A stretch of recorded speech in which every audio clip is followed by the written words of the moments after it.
Join me with the Pledge of Allegiance. I pledge allegiance to the flag of the United States of America and to the republic for which it stands, one nation, under God, indivisible, with liberty and justice for all. Before we get started, I just want to let everyone know that we have two public hearings that were set for tonight. Pike, 6 Bluff Avenue, that public hearing is going to be open and immediately adjourned for the applicant's request. So those of you who might be here for Pike, we won't be taking public comments this evening. And then also Robert and Elizabeth Jeffe, which is 19 Westmoreland Drive, they too have requested to adjourn the hearing. So we will open and immediately adjourn that one. So if anyone's here for that, just wanted to save you having to sit through. All right. We open our meeting with public comment for any of the, any public comment on resolutions for which there were no public hearings. So this is just for the resolutions.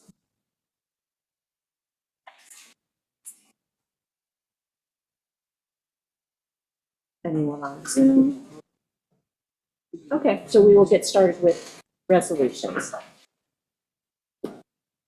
All right, be it resolved that the town board of the town of Shelter Island hereby directs that a public hearing shall be held on Monday, July 21st, 2025 at 6:06 p.m. to hear any and all persons either for or against a local law entitled Amending Chapter Officers and Employees by adding a new Article 4, Town Attorney, to abolish the office of Town Attorney.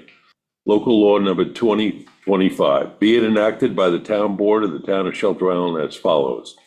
This local law is adopted pursuant to the authority granted by the Municipal Home Rule Law, Section 10, General Powers of Local Governments to adopt and amend local laws. It shall supersede and prevail over any conflicting provision of state law, including but not limited to Town Law Section 20-2-A relating to the office of town attorney within the territorial jurisdiction of the town of Shelter Island. If any section, provision, or part of this local law should be adjudged invalid or unconstitutional by a court of competent jurisdiction, then such adjudication shall not affect the validity of the local law as a whole or any section, provision, or part thereof not so adjudged invalid or unconstitutional, nor the validity of any action theretofore taken by the Board of Ethics. This local law should take effect immediately upon filing with the Secretary of State. Article 4, Town Attorney, Section 16-12, Office of the Town Attorney abolished. A, the Office of Town Attorney for the town of Shelter Island is hereby abolished. B, the town shall employ one or more attorneys to render such legal services as are required. C, any and all references in the code to the town attorney shall be deemed to mean any duly appointed counsel to the town board or any attorney duly appointed to provide services to a particular board or to perform a particular service, if different. So moved. Second, all in favor? Before the board considers this one, may I just make a comment? First of all, you may notice that I finally figured out that my screen tilts. But secondly, there is an obvious typo in the law, my fault. The reference to Board of Ethics should be a reference to the town board. That thought did cross my mind. But I trusted you. All right. So with that amendment, all in favor? Aye. Motion carried. Whereas Edward Claris, 60 Ram Island Road, has petitioned the town of Shelter Island for permission to install a mooring at location designated as latitude 41.08527 degrees north and longitude 72.3204 degrees west, formerly occupied by the Kristen Powers C2764 mooring. Now therefore be resolved that pursuant to section 90-5 of the Code of the Town of Shelter Island, a public hearing will be held at 6:07 p.m. prevailing time on the 21st day of July, 2025, in the Shelter Island Town Hall, Shelter Island, New York, for all interested persons to be heard in favor of or in opposition to the proposed installation. So moved. Second. All in favor? Aye. Motion carried. Whereas Amanda Elioff, 10 Cove Way, petitioned the town of Shelter Island for permission to construct a 4-foot by 3-foot platform leading to a 4-foot by 10-foot stairway down bluff leading to a 4-foot by 10-foot platform with a 4-foot by 20-foot fixed ramp leading to a 4-foot by 53-foot 6-inch catwalk and a 4-foot by 30-foot long to construct a 3-foot wide access stairs on east and west side of catwalk, install 3 ladders, and install 1 bench as per plan submitted by Costello Marine, last revised December 5th, 2023, and approved by the DEC July 5th, 2023, with a modified approval on September 26, 2024. And whereas a public hearing was duly held on the 9th day of June, 2025, excuse me, for all interested persons to be heard in favor of or in opposition, now therefore be it resolved that pursuant to NYCRR 617.5 C2, this application is deemed a type 2 action. Reasons supporting this determination: the proposed construction, 1, will not cause an obstruction into navigable channels or an interference with navigation. 2, will not adversely affect the public's right to use town waters or land under town waters. 3, will not adversely affect shellfishing grounds or other aquatic wildlife which may exist in the immediate area. 4, will not adversely affect the quality of the tidal waters, shoreline, or beaches. And 5, will not adversely affect the rights of adjacent residents. And be it further resolved that the town clerk is hereby authorized to issue a permit for the aforementioned constructions per specifications filed after said applicant pursuant to section 53-9 of the Code of the Town of Shelter Island has filed with the town clerk a certificate that the owner has at least $300,000 liability insurance on the location and operations covered by said permit, a copy of the contractor's current home improvement contractor's license, and a certificate from the contractor performing the operations covered by said permit. The said contractor has an owner/contractor's policy issued in favor of the town of Shelter Island for the liability limits of at least $500,000 covering operations of the contractor pursuant to said permit. And be it further resolved that said operations shall be completed within 2 years from the date of issuance of this permit. Said permit is subject to the recommended limitations and any requirements that may be necessary under the New York State Department of Environmental Conservation, the Army Corps of Engineers, and any other agencies having jurisdiction. So moved. Second. All in favor? Aye. Motion carried. Meg is going to recuse herself on this and the next resolution. Okay. Whereas Dennis Raffala has applied for a rebate from the town of Shelter Island under chapter 88 of the Shelter Island Town Code to install a low nitrogen sanitary system for property located at 21 Stearns Point Road, Shelter Island, New York. And whereas the Water Quality Improvement Advisory Board has reviewed the project and recommended a conditional rebate of up to $12,000 be awarded.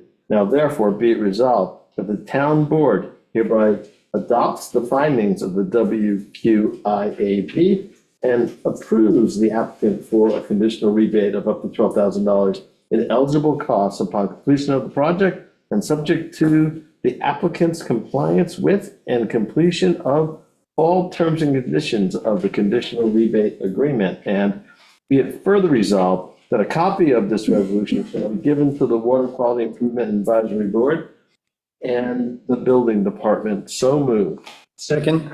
All in favor? Aye. Aye. Abstentions? Motion carried. Whereas Russell Glover has applied for a rebate from the town of Shelter Island under Chapter 88 of the Shelter Island Town Code to install a low nitrogen sanitary system for the property located at 20 East Winthrop Road, Shelter Island, New York.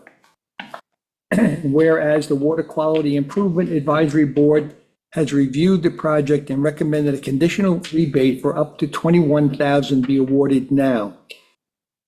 Be it resolved that the town board hereby adopts the findings of the WIAB board, approves the applicant for a conditional rebate of up to $21,000 in eligible costs under the completion of this project and subject to the applicant's compliance and completion of all terms and conditions of the conditional rebate agreement. And be it further resolved that a copy of the resolution shall be given to the Water Quality Improvement Advisory Board in the building department. So moved. Second. All in favor? Aye. Abstentions? Aye. Motion carried. Whereas Vanessa Lamoureux, on behalf of the Shelter Island Chamber of Commerce, has submitted an outdoor assembly application for permission for an arts and crafts fair on August 23rd, 2025, from 10 a.m. to 5 p.m. at the Shelter Island School District, 38 North Ferry Road. And whereas the required documents and fees have been submitted, now therefore be it resolved, said request is hereby approved. So moved. Second. All in favor? Aye. Motion carried. Whereas Shelter Island Fireworks, P.O. Box 452, Shelter Island, New York, has requested permission to have a fireworks display at Crescent Beach on Saturday, July 12th, 2025 at 9 p.m. with a rain date of Sunday, July 13th, 2025 at 9 p.m. Said fireworks to be launched from a barge anchored approximately 800 feet from the low tide mark. And whereas Fireworks by Grucci, Inc. will be producing the fireworks show. And whereas the required fees have been submitted, and whereas the Shelter Island Fireworks has requested an exemption from the noise ordinance for said event, and whereas pursuant to section 33-2B2, the town board has determined that the proposed fireworks are a benefit to the town and no fees will be required for police and highway costs associated with the event. And whereas the Shelter Island Police Department, the Shelter Island Highway Department, the Shelter Island Fire Department, the EMS Department, and the Shelter Island Fireworks Group held a meeting to coordinate all aspects of said event. And whereas the police department reviewed the application and finds nothing that would prevent the town from granting preliminary approval to the applicant, final approval will be based upon a United States Coast Guard marine event permit, and the department is prepared to assist with this event as it has in the past. Now therefore be it resolved that pursuant to section 33-3 of the town code, permission is hereby granted to the Shelter Island Fireworks, Inc. to have said fireworks display, and be it further resolved that said operation shall be in compliance with the New York State law and the usual and normal precautions incidents to said operation shall be complied with. So moved. Second. All in favor? Aye. Motion carried. Whereas the town board has received formal notification from Sunset Beach regarding a temporary change in beach furniture, and whereas Sunset Beach has informed the town board that from July 24th through July 27th, 2025, the hotel will be temporarily replacing its standard beach furniture with Giorgio Armani brand furniture, and whereas the town board appreciates the proactive communication and maintaining transparency with the community, now therefore be it resolved that the town board hereby acknowledges and appreciates the notification from Sunset Beach. So moved. Second. Discussion. Discussion? Yes. I know we discussed about this at a work session, but I object to this. I think it's the way Giorgio Armani put the application as a takeover. And I thought, oh, it's verbiage, but it really isn't, because they're putting furniture out on the beach and they're having somebody with a clipboard that's checking to see if anybody sitting in the furniture or using it is staying at the motel at Sunset Beach. And anybody else that isn't at the motel will not be able to sit in the furniture. Sunset Beach has an easement to the beach, but it's also available to the residents. And I think this is just a bad precedent. Any other board discussion before the vote? Yeah, I'm not sure that's what came out of that work session, which was, how Sunset Beach operates now is they have a certain number of chairs. When they're full, they bring out more chairs. And sure, there is a little bit of a preference for people who are staying at the hotel, but if those chairs are full, they're going to bring more chairs for the public out. But I hear your objections. And what I heard was somebody's going to have a list of people staying in the motel, and they're going to have preference over the chair. That's all. I just think it's too exclusive. Well, my understanding was it's the same operating procedure that they currently use for their own chairs. Now the chairs are just going to be a different color. So that's my understanding of the application. Okay. Okay. Anybody else want to try to convince me otherwise of my opinion? Thank you. I think the only difference is, okay, that I don't think they normally have that number of chairs there. And it is a little different where you have Again, I was not fully aware that that was the condition there, but it's something that's already in place. I don't think there's much we can do about it, but I think it will create something further down the line that the board will have to address. I think it's just been standard operating procedure for years, the preference given to. With a clipboard. So all in favor? Aye. Aye. Aye. Opposed? Opposed. Okay. Gordon? Gordon, I didn't hear your vote. I'm sorry. Oh, motion carried. Whereas the Suffolk County Water Quality Protection and Restoration Program, WQPRP, provides grant funding on a competitive basis for water quality projects defined in Article 12, Section 2B of the Suffolk County Charter, and whereas the town of Shelter Island has an interest in improving and protecting water quality in the various water bodies of the town, including Fresh Pond, and whereas the town of Shelter Island submitted a proposal to the Suffolk County WQPRP Review Committee with a deadline of on the deadline of June 27, 2025 for proposals, and whereas the proposed project will provide for pilot-scale implementation of the Fresh Pond in-water body nutrient control project, and whereas the proposed project is designed in accordance with the New York State-approved Fresh Pond in-water body nutrient control feasibility study engineering report, and whereas the Suffolk County WQPRP program provides grant funding in support of selected projects and requires at least 50% matching share, and whereas the town of Shelter Island has received funding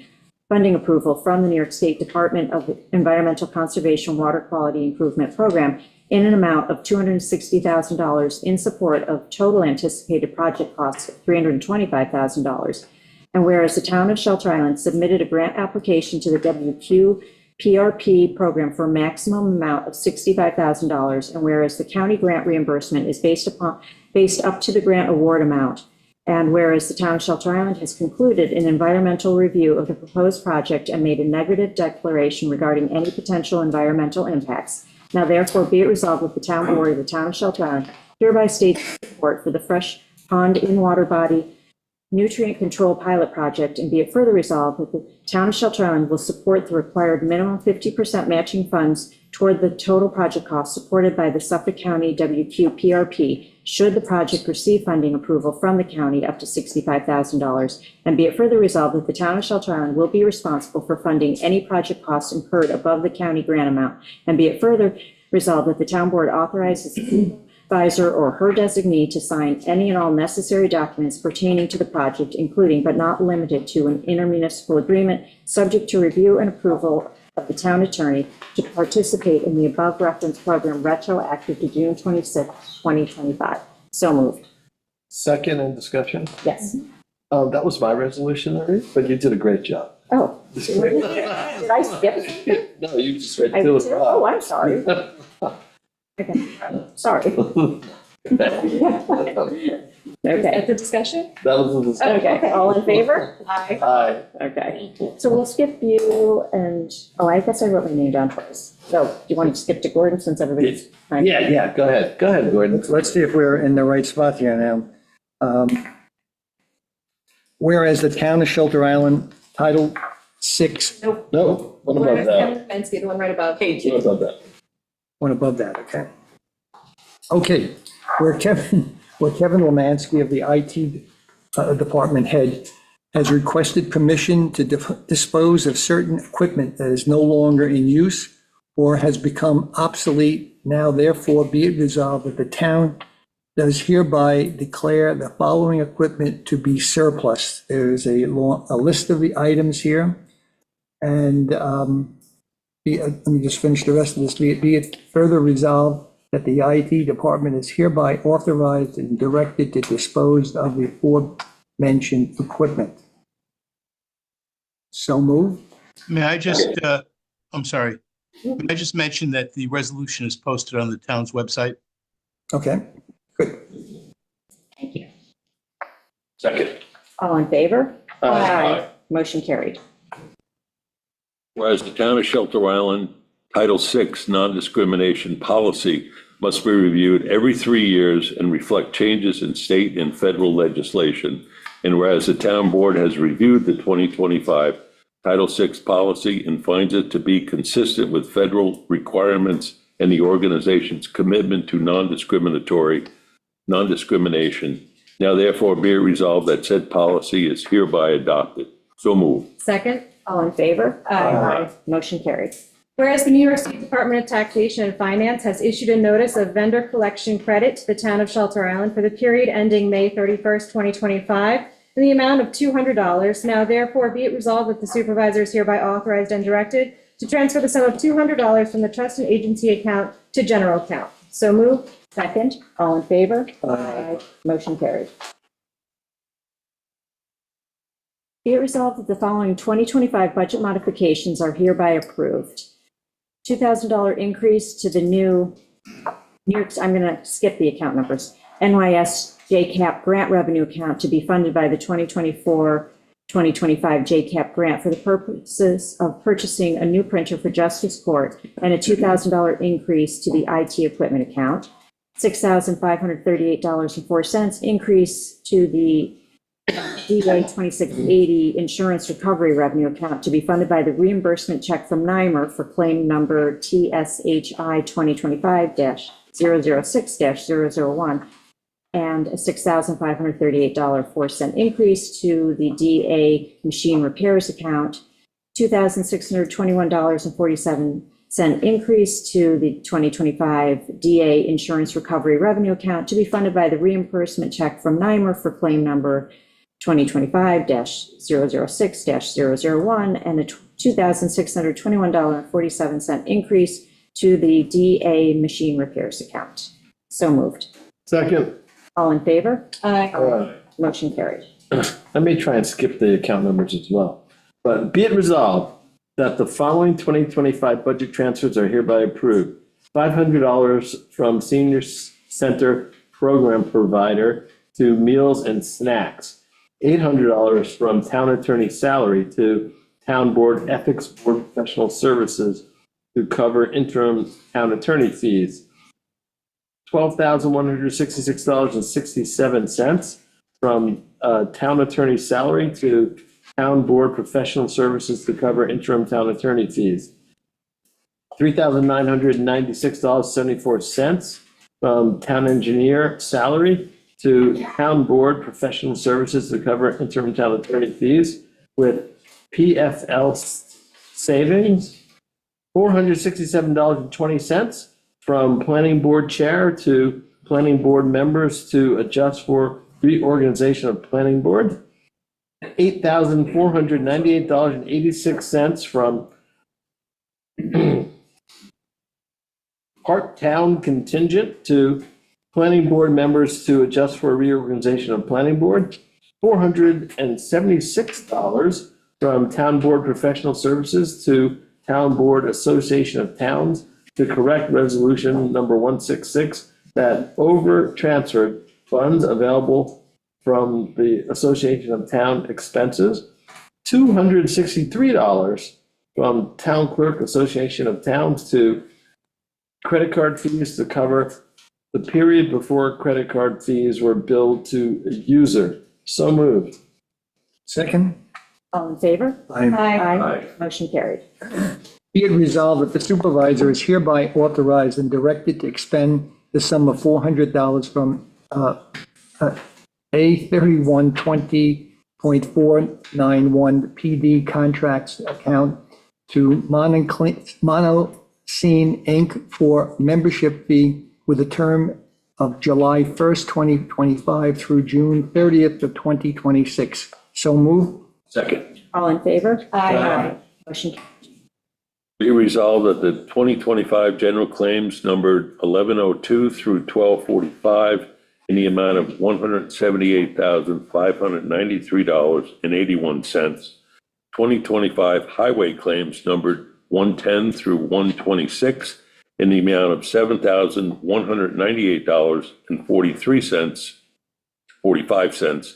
And 2025 community preservation fund claims numbered 16 through 19 in the amount of $14,899.90 are hereby approved for payment as ordered, and the supervisor and/or any town board member is hereby authorized and directed to sign the approval for payment of same. So moved. Second. All in favor? Aye. Motion carried. Whereas Ken Lewis, Superintendent of Highway, Commissioner of Public Works, has requested permission to dispose of certain equipment that is no longer in use or has become obsolete, now therefore be it resolved that the town board does hereby declare the following equipment to be surplus: a 2011 Hustler 72-inch rear discharge roadside mower, a 2012 Hustler 72-inch rear discharge roadside mower, and one Bannerman top dresser. Be it further resolved that the Superintendent of Highways, Commissioner of Public Works is hereby authorized and directed to dispose of the aforementioned equipment. So moved. Second. All in favor? Aye. Motion carried. That is it for the resolutions. We will now adjourn the regular part of the meeting and go into public hearings. And the first public hearing for this evening is reconvening the public hearing on the application of Gardeners Bay Country Club, 12 Dinah Rock Road. So we will open it, and John Bennett, you've requested to go first. Thank you very much. Thank you for the opportunity to be here. Supervisor and member of the boards. My name is John Bennett. My firm is Bennett and Reed, 12 Woodland Lane, Southampton, New York. I think on Zoom is one of the project engineers, Drew Bennett. We figured it out one time. I think we're fifth cousins. East Hampton. Doug Sandberg from the club, Charles Marcus, Ben Howell, who's the green superintendent, and Jay Carter. I think they should be on. So I did hang up a letter that we sent over today. There was a prior letter that we had on June 27th. So you should have in front of you the letters and enclosures on my firm's stationery, both June 27th, 2025, as well as June 30th, 2025. The application has been before the board for several months now. It's a simple request, a very simple request for the approval to construct a replacement pump house and install a cistern. Cold water. We were only retained somewhat recently, but I've reviewed the prior memorandums by the town's consultant, advisory committee comments from the public, as well as prior submissions by the applicant. And what I immediately identified, this may rankle some people, but it seems crystal clear to me, that this discussion has gone far beyond the regulatory framework. It's clear. Concerns that you have to be, and I'm not saying this is all board members, or some members of the board, some of the boards, people that have weighed in, some of the board hired consultants. The concerns that you have, most of them seem to be about water usage, are valid concerns, but they're not supposed to be considered this evening. The concerns that you have to be covered by the existing regulatory framework. One of the things I've noticed, unfortunately, in government is a tendency to veer away from the established regulatory framework that has been created by drafters of various codes, be they federal statutes, state statutes, or local statutes. I want to emphasize that the irrigation system at the Gardeners Bay Country Club is an exempt system. You may not like that. You may think that a prior town board wasn't wise to do that, but nevertheless, it's an exempt system. There are no proposals to change the size, scope, or area served by the irrigation system. So any discussion on water usage is inappropriate because this is an exempt irrigation system. There's a certain license, there's a license to withdraw a certain amount of gallons. That's not changing. We'll tell you, not only from the words of our expert, but from your own committee, that the attempt, I think the only proof of the record is what is proposed will make this system more efficient, which people should applaud. So again, any discussion on water usage is inappropriate because this is an exempt system. Exempt means exempt. The town board chose not to regulate this system. It is not a grandfather system. It's exempt from your regulation. There's no ambiguity about that. You may have the authority under the New York State town law or the municipal home rule law if you chose, but you haven't, and you're stuck with that. It's exempt. And that's all the opposition talks about. They don't talk about, I'm going to take you through, now our position is that and again, if I had been retained beforehand, I would be very quick to point this out to my clients. Our position is there's not even any site plan jurisdiction here. But we've handled and met the site plan elements, so we'll go through that. But I'll continue further. We did submit, again, despite the fact that discussion on water usage is inappropriate and beyond the ambit of your jurisdiction, you have to have a jurisdictional trigger. You don't have it here. We did submit with our correspondence of June 27th, an analysis from Paul Roche, whose CV is attached explaining the purpose of the application. And this is, I'm not worried about boring you with this one paragraph because it goes right to the heart of the matter, which to me, I'm shaking my head as to why everybody's just standing up applauding this and embracing.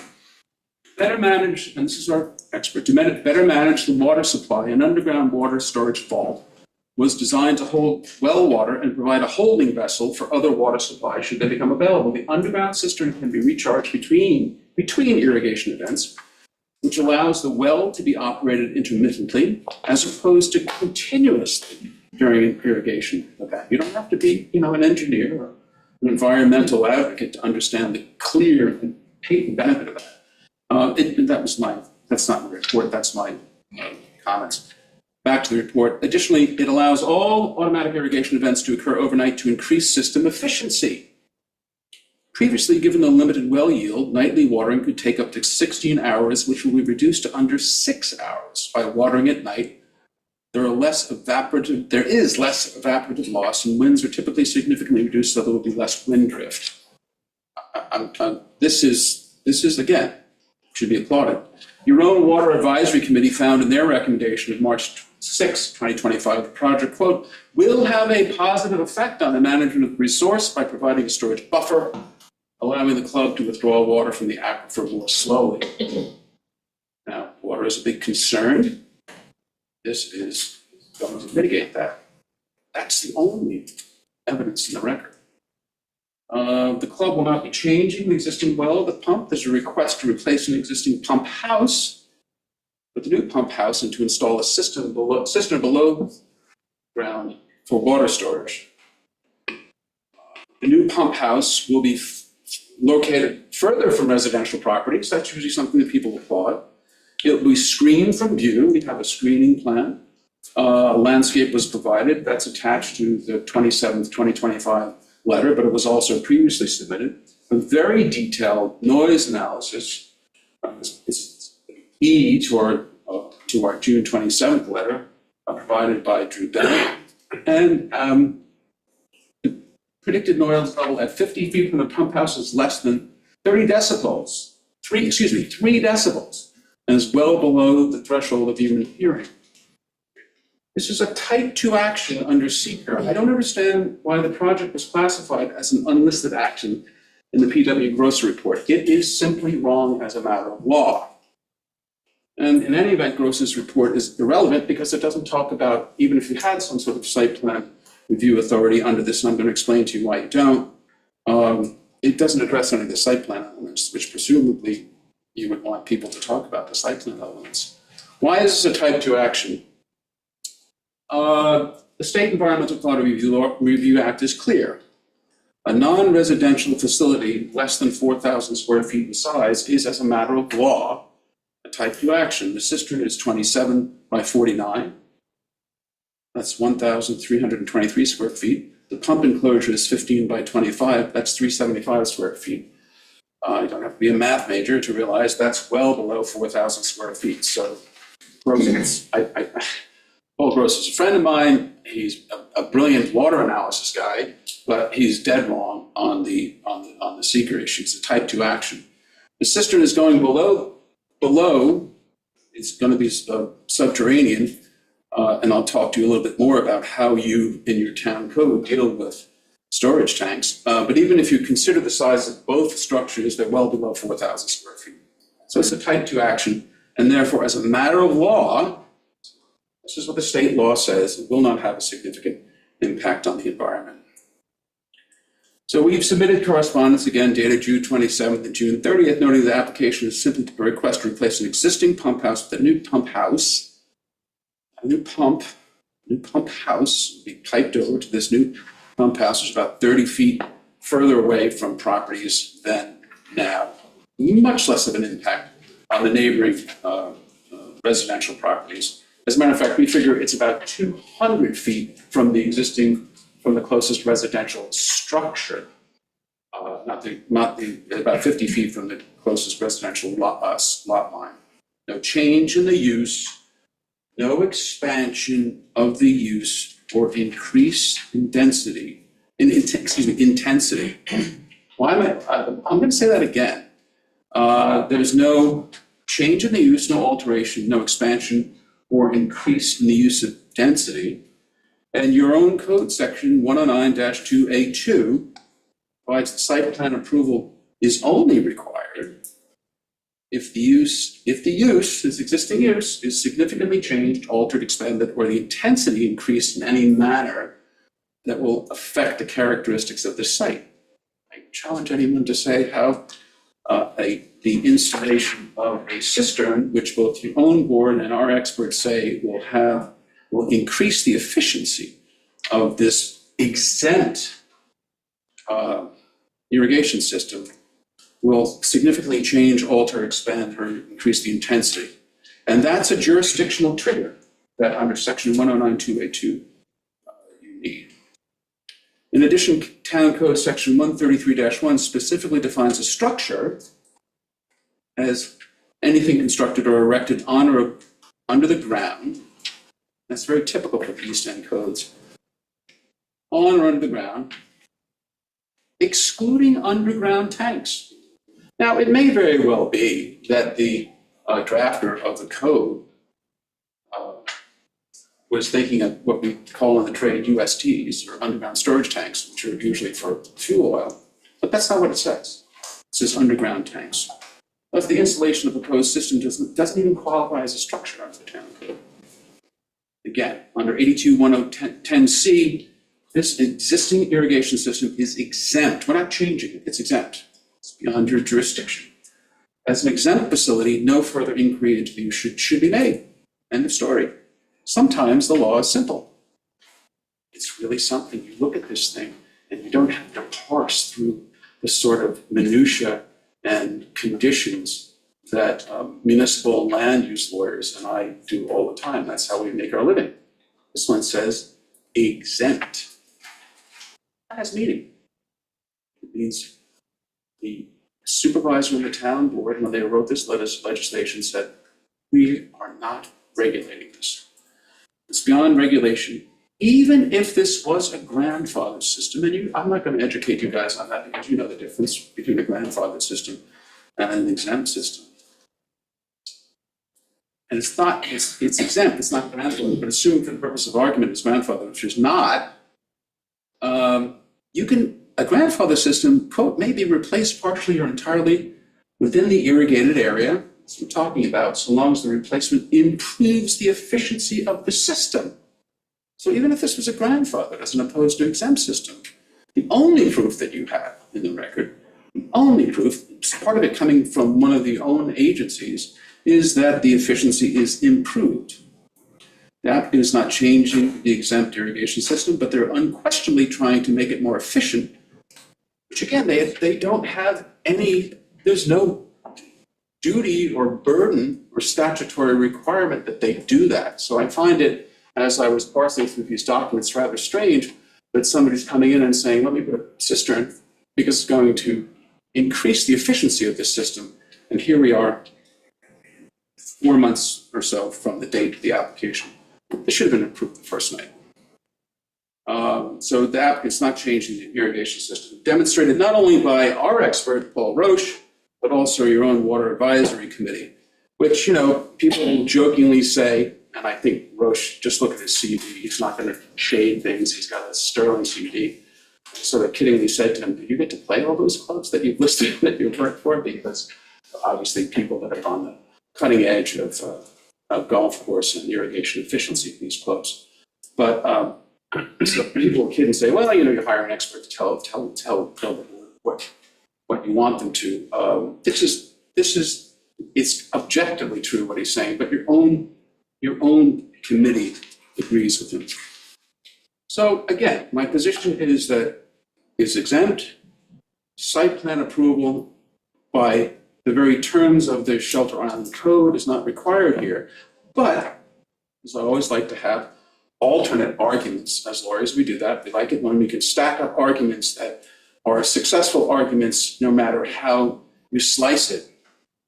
But assuming our site plan review is required, which again, I'll say ad nauseum, we believe it's not, we did submit a written analysis of the standard of review.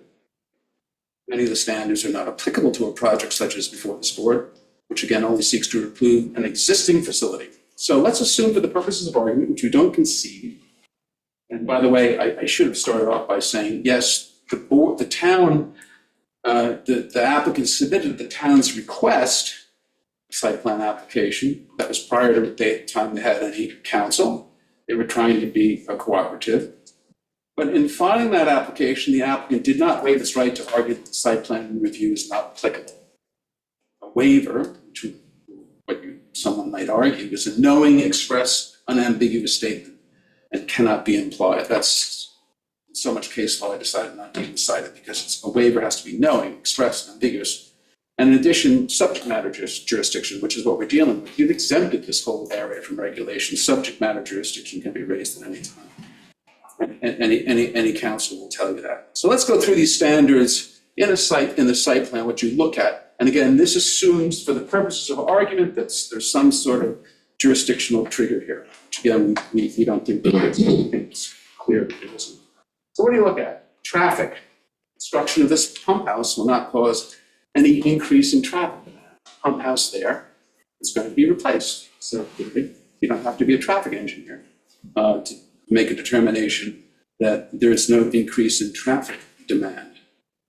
Interior circulation and parking. You see, these are the sort of things that you look at when you're talking about, a fast food restaurant or, a new shopping center or, even a little retail place.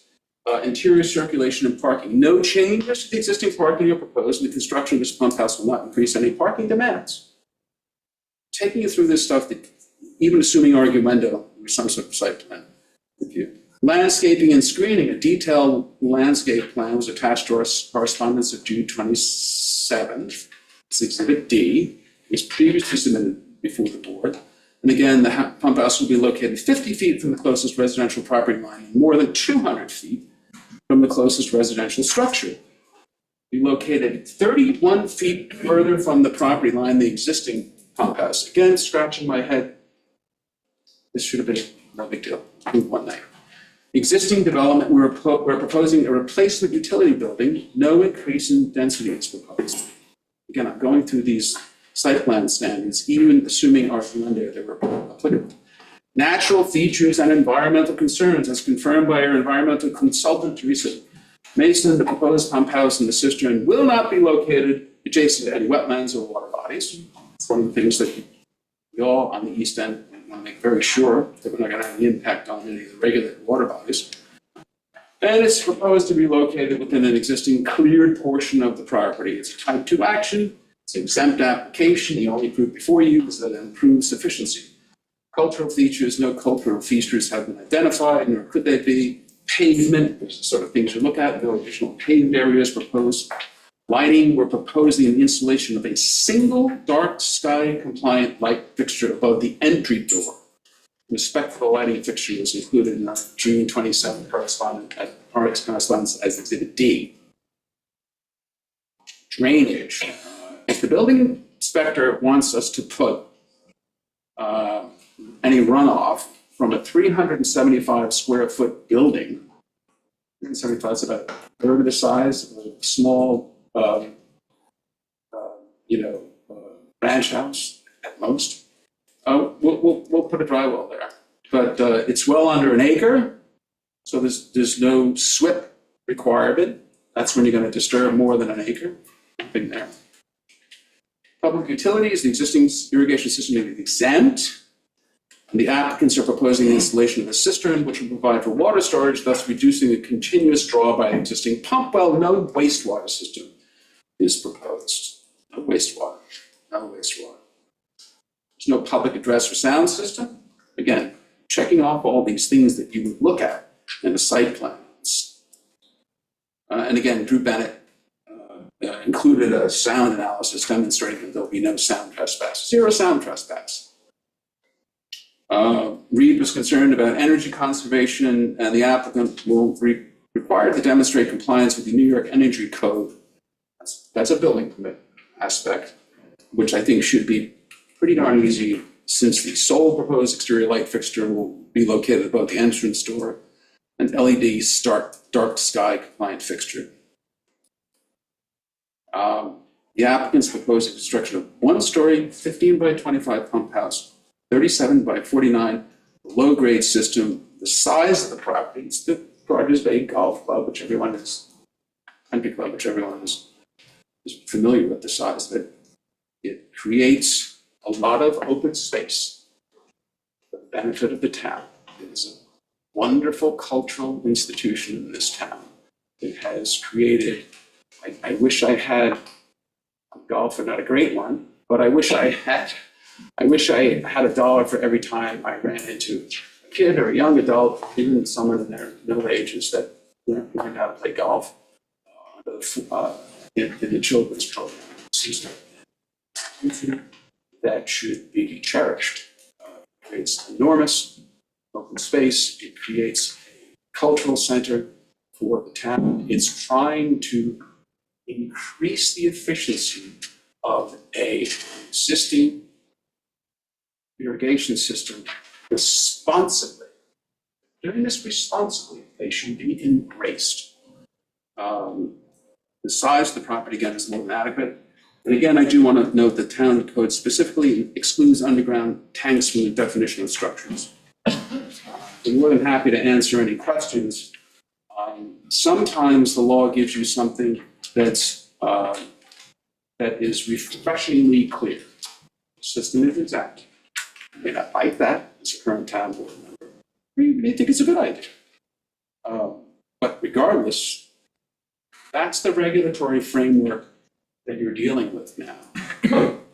So unless there are any other questions, obviously there are probably people in the board or the comments that the town board will have, but unless there are any other questions that I can respond to, I would ask that the matter be closed and that any approvals necessary be given.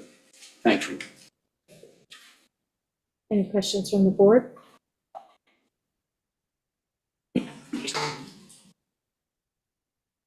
Then I will open it up to the public.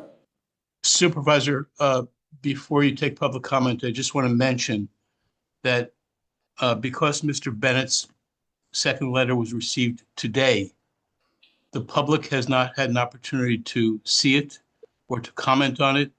So if you do decide to close this hearing tonight, I would suggest that you allow the public time to submit a response or comment on the letter. It's your calendar. I obviously have no objection to that. Thank you. Thank you. The communication that we received from Mr. Bennett on Friday, is that, but does the public have access to that? It's on the website. It is, okay. The June 27th correspondence is on the website. The June 30th that we just received today is not.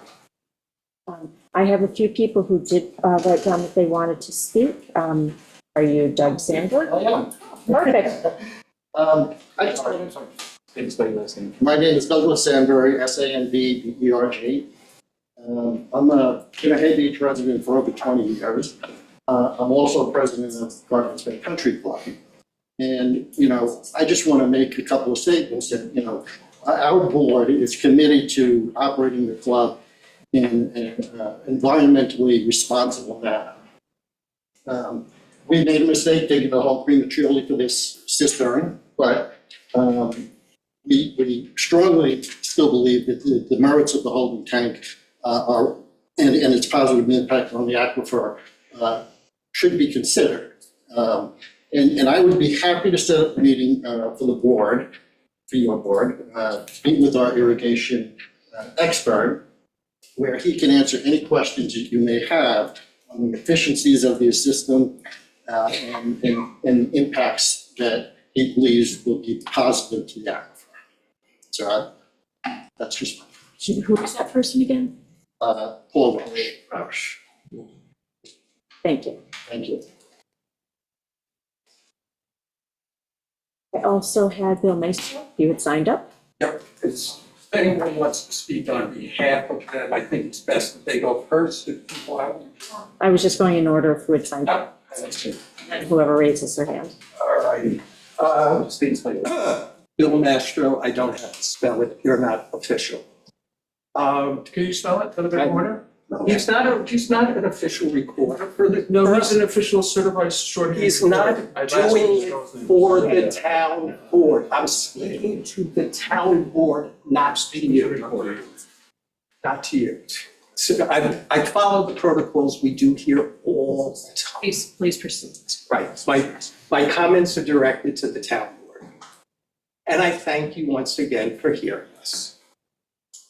This has been a long, long and protracted process. One that could have probably been handled earlier with much less noise. But given the new information that came out just on Friday and then today, we believe the hearing should be kept open in order for the public to have the opportunity to review the new issues. Example, the secret determination, all the issues on jurisdiction, which I'm sure Steve will speak to. At the start of this process, the Hay Beach Association was not opposed to the application. We have said that every single time. In fact, we are still not opposed to the cistern. What we have done throughout is raise questions and concerns. We have raised these questions and concerns not as hair shirts, but in good faith, concerned about our neighbors and about the environment. Unfortunately, during this process, the club has mostly responded with disregard, hubris, entitlement, and dismissal. We have submitted numerous correspondence. They have had these important questions and concerns. The club did in February partly respond to our first letter. Give them that. Then subsequently, since then, crickets, nothing. The club has never reached out to the association, never wanted to speak to the neighbors. Just think of my point. I'm not interrupting. Behavior is noted. Oh, please. Excuse me. I'm just looking for my client. I didn't. Bill, please stop Come on. being so vituperative. Okay, if you just stop. I am known as the person who tries to bring people together in this town. Please continue. Your hubris is noted. Oh. Okay. They have ignored our letters and our concerns. They have dismissed and clouded the very important possibility that without town permission, they have expanded the area permitted as of 2003, the so-called existing that I heard tonight. They commenced work on this project in advance of receiving permission to proceed. It appears the club has chosen to conceal determinative facts by refusing to respond to our April letters that raised a lot of these issues, and by failing to somehow demonstrate in some fashion that it is not expanded beyond the permissible areas as of 2003. I can't tell you they have. Dave Ruby, as you know, has shown you how they think they have, and they have made reference in some of their documents, not to 18 acres, but to 36 acres. all the questions raised in our letters of April 4th, 14th, and 17th are important. Since we have gotten nowhere with them, we ask that you do, and that you request some of this information. Clarity is essential. Most importantly, from the beginning, Hay Beach has indicated that one of the best ways to address this with the environmental concerns that are on top of everything would if the club agreed to hire an independent expert. I'm still not sure if it's a hydrologist or a hydrogeologist. That's confusing. And that the club would pay for it. What's the club's concern not doing this? If at the start of these hearings, such an independent expert was engaged, we would have that report already. And we would all know a better sense of the risks and the extent of the concerns. That simple action could potentially have alleviated so much noise. But it didn't happen, and you have to infer from that. As the town board proceeds to review the application, we respectfully request that the town board and the town attorney, who we think is amazing, seek answers to the following questions. Some raised in our April issue letters, which we continue to push, and the following. Is it violative of the town code for the club to fill a cistern with water pumped from the aquifer? A very basic question that seems to be kind of being ignored. Should the town consider the potential prior bad acts of the club in making its determination?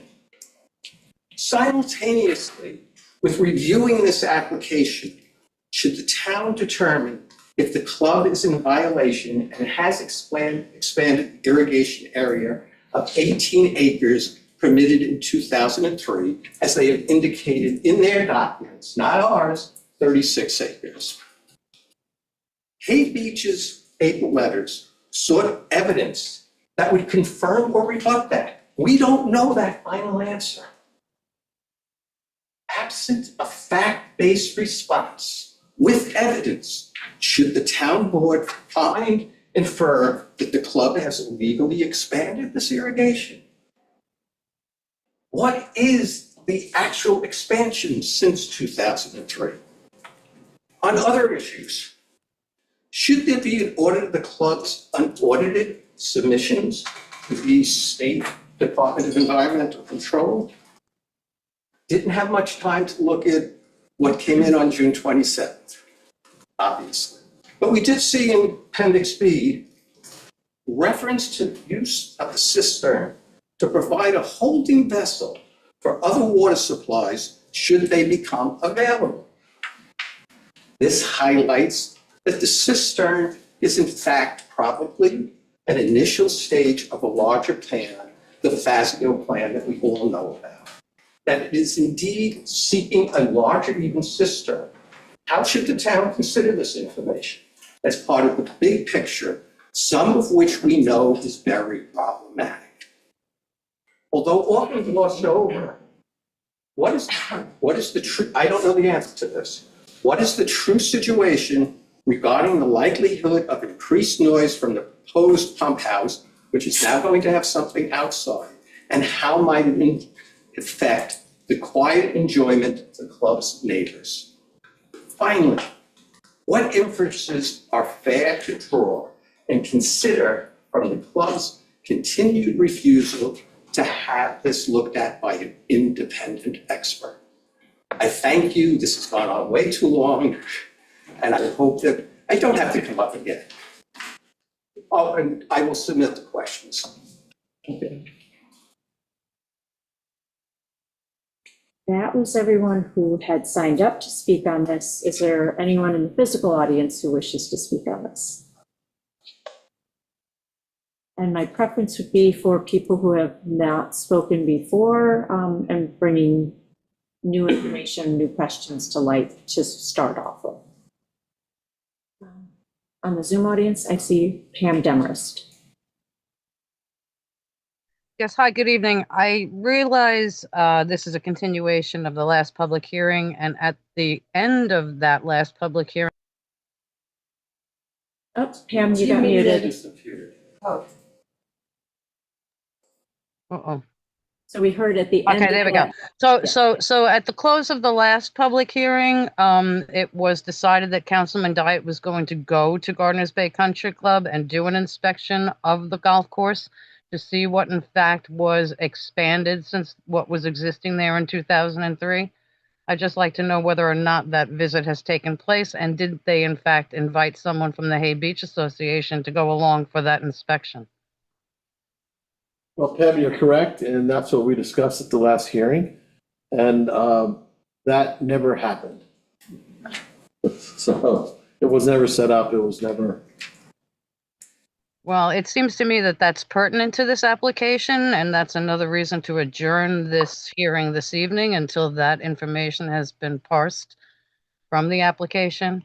And the other thing that I was concerned with, claiming that this is a type 2 action at this point is way behind the progress of this. PW Grosser was simply waiting for a plan for the berm plantings around the pump house, and they were going to complete their report. I don't see any more progress on that for this evening's hearing. Do we know what the status of that is?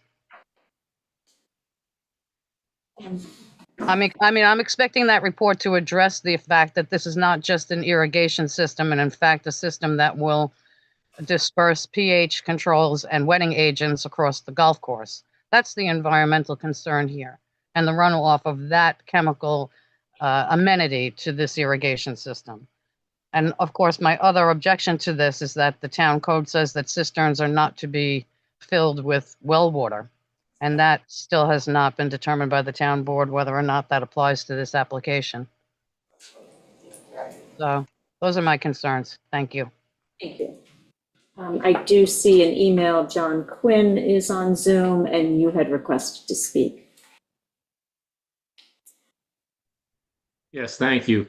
I just want to say that I have been a resident of Hay Beach for over 20 years. I have been a member of Gardner's Bay Country Club for over 30 years. I support this measure. I think it's from a homeowner's perspective, it does not ask for one more drop of water that the club is already entitled to.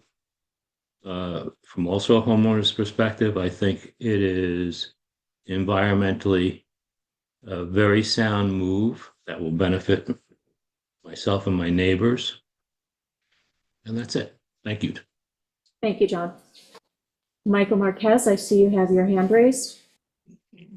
Hi, good afternoon, and thank you for all the information. We are the owners of 26 Country Club Drive. My wife Vanessa and I are both on the call. My comments are less about whether this project should or should not go on. It's more of just a comment about neighborly respect.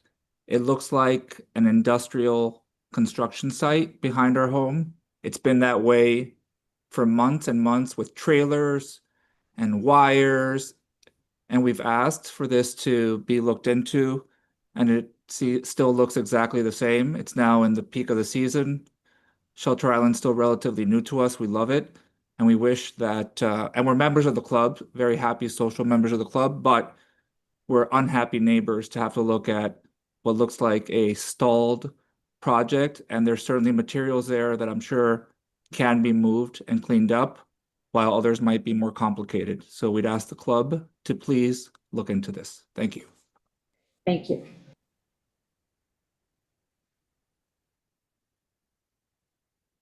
Anyone else?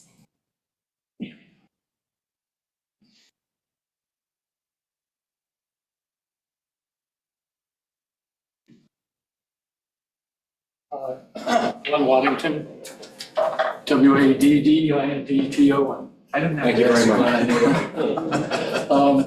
I guess I've been following this, but certainly not in the depth that a lot of people have. I guess I would ask the town board, if you have an objection or some current concerns about this, maybe this is the one that you have to fight. Maybe this is the where you draw the line in the sand. And also I ask, if this is approved, is that putting the camel's head in the tent? And it facilitates them coming back and asking for more 2 years, 3 years, 4 years from now? You don't know, you can't know. And I don't know where, from where you guys are sitting, I don't know what the town attorney thinks about what Mr. Bennett had said. I guess you guys will weigh all that. My feeling is that it's a strictly emotion. If you join a golf course, it is what it is. And, if you have to play on brown fairways, you play on brown fairways. Otherwise, you take up pickleball. So, thank you for your time.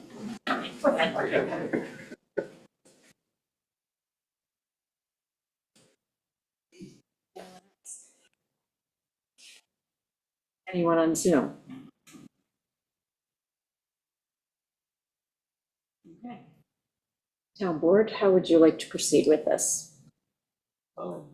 Hey, I'll go first. There are a lot of questions here. I would like to leave this open. Mr. Bennett, talked about Paul Roush. Love to hear from him. But also, the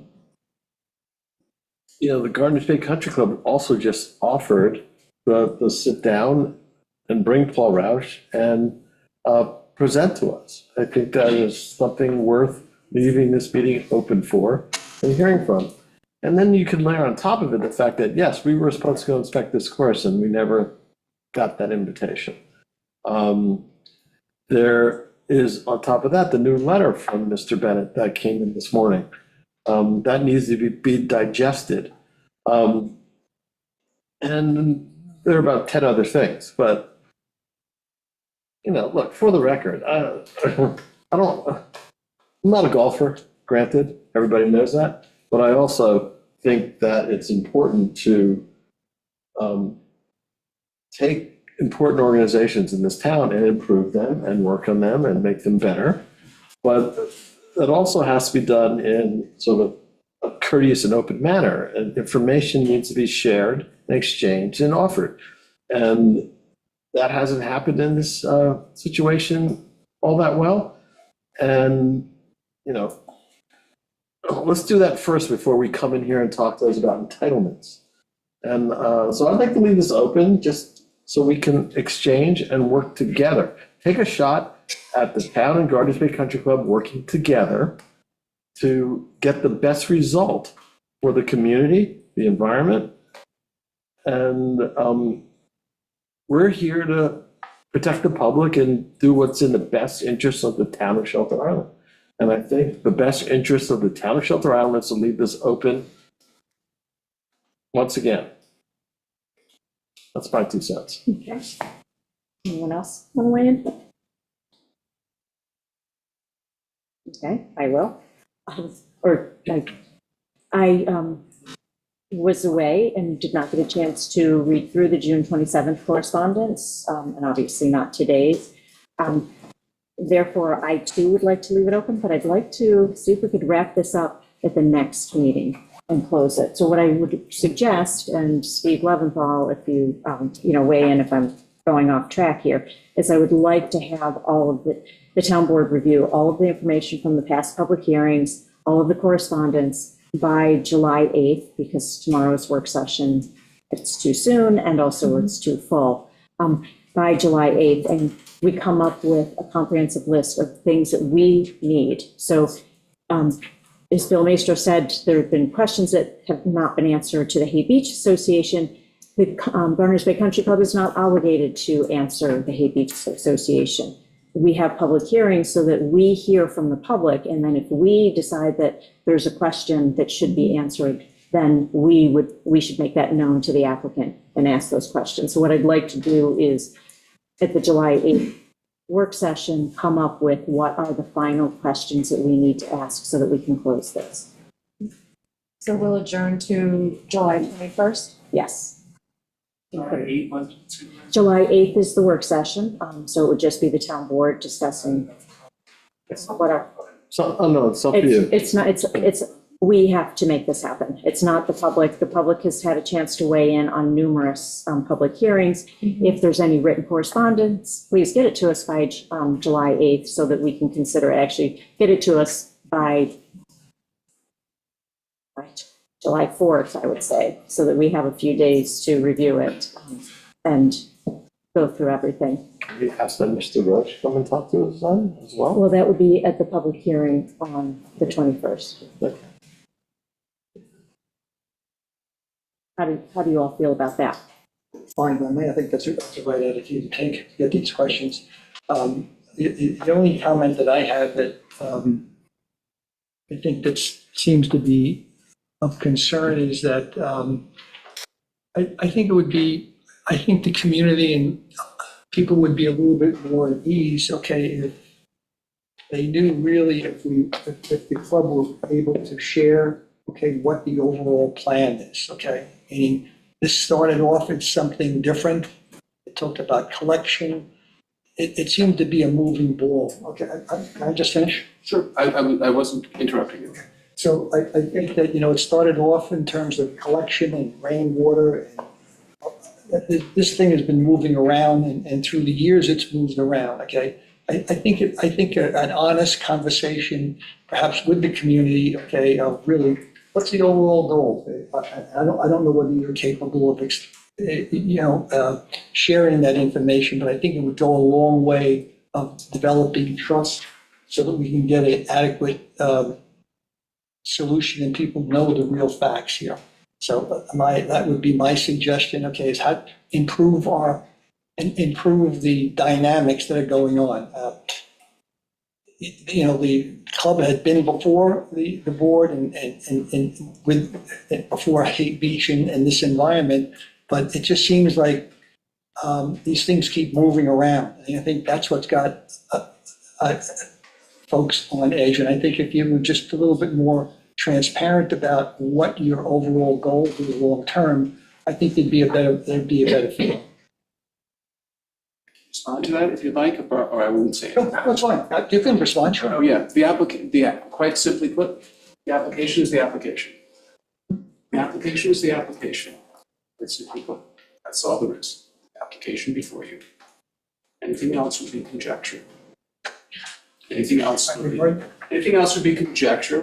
We only have, and you're required to act on under the law, Mr. Leventhal will tell you that. The application before you is our application. That's it. And all I'm suggesting is a different way of making people feel a little more comfortable. And I would respectfully decline to do that. The application is the application, because otherwise it all becomes unmanageable. Even the law, in terms of if this was some sort of. Unfortunately, I think that type of an attitude, okay, that, the law is the law, and not wanting to engage in a deeper community conversation. The law is the law. I hear you loud and clear. That's what you have public hearings for, and the public is able to weigh in on the application before the board.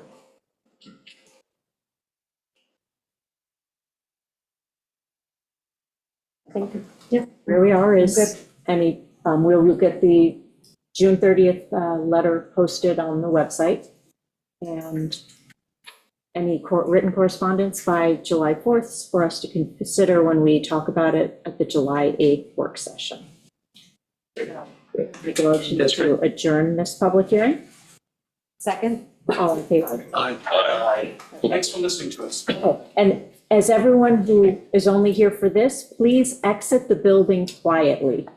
We have a lot on our agenda, and I've got other public hearings to proceed with, so please. Knock out the parking. Yes. Okay. So the next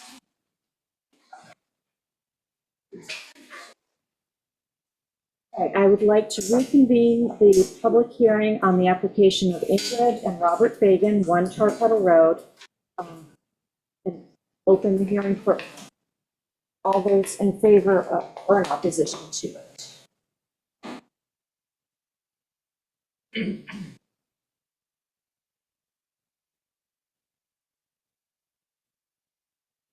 Jack's trying to get back into I it. was going to say, yeah, Jack, you're I got the roll.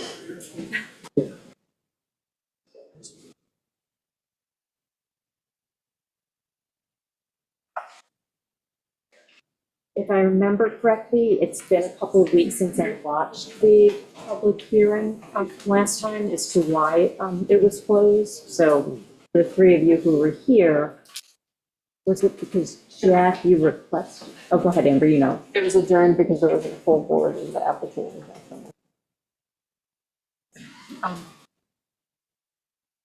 Fair enough.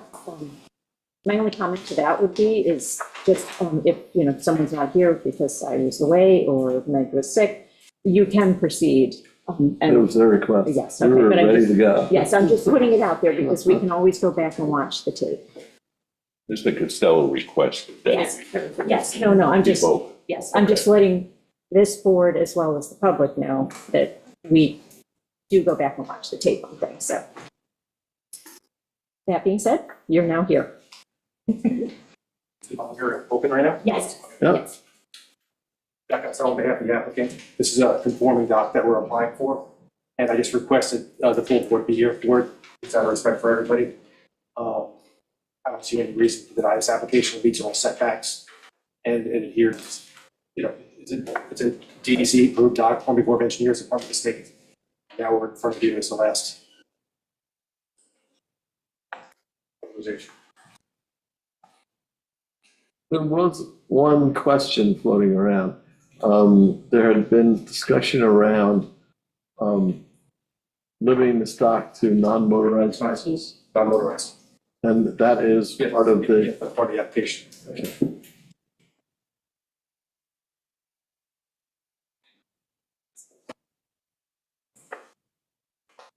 Just to refresh me, what was the WMAC's report on this?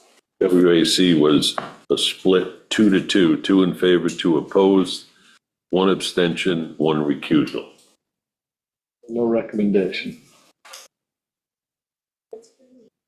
I think another question that I remember from the last hearing was whether or not the applicant could have friends with motorized vessels pull up to the dock. I mean, there really isn't a lot of clearance here, so I know it's a shallow area, but. I would be to use it for non-motorized vessels.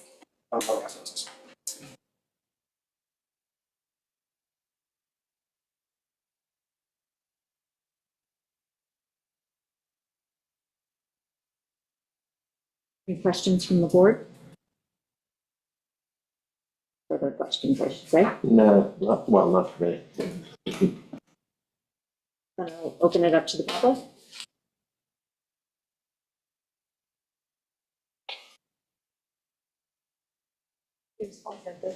Okay, don't come on up. I have a question for the board. I'd like to State your name for the record. Jerry please. Silva. Has nothing to do with this application. Like Bill Maestro, I try to follow protocol. Why aren't we following the schedule that was posted from the last town board meeting? There were hearings scheduled to begin. I was the fourth on the list. There was a lot of people here tonight. The reconvened hearings are usually after the scheduled hearings. It seems like we're wasting a lot of time tonight.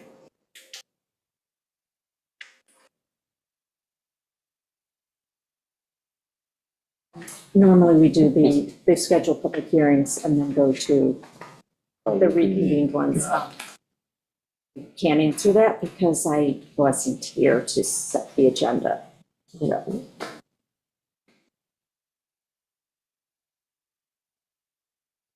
So any other questions on the Fagan doc application? Anyone on Zoom?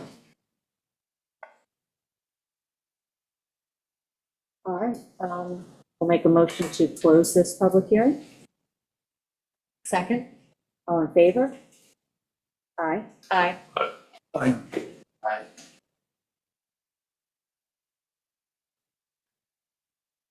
The next one is to reconvene the public hearing on the application of Landfall Properties, care of Joe Quinn, 421 South Perry Road.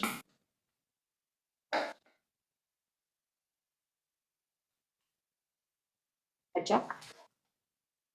This is another non-motorized vessel dock. It's very similar to two neighboring structures. It fits in the environment where it is. So it's very, it's the same as the two existing structures next to it.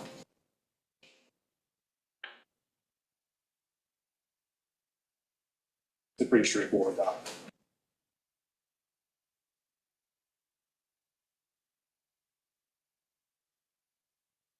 Anyone on the board have any questions?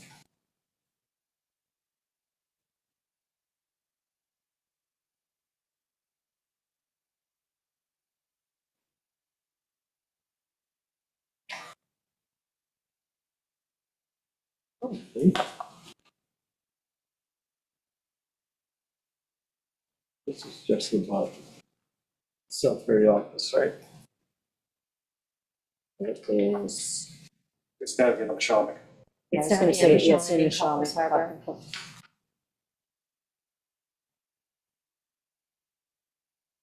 Yeah, I didn't have any questions on this. Anyone from the public? Anyone on Zoom? I'll make a motion to close that public hearing. Second. All in favor? Aye. All right, so we are going to reconvene the public hearing on Pike 6 Bluff Avenue. So I'm opening that public hearing, and then for the applicant's requests, I'm going to make a motion to adjourn that public hearing to July 21st. Second. All in favor? Aye. It's adjourned. Okay, so now we will open the public hearing on the application of Robert Malin, 10 Bluff Avenue. An application of Robert Malin, 10 Bluff Avenue, for permission to construct a 5-foot by 20-foot ramp leading to a 5-foot by 90-foot catwalk, install 2 ladders at seaward end of catwalk, install 4 2-pile dolphin tie-off. Do we have a Water Management Advisory Committee report? Yeah, they took a vote, 7-0 to want to revisit this after the applicant obtains access to the dock from their property. Yeah. And they call for a wetlands. They think it requires a wetlands application as well for the town board before they move forward on the dock.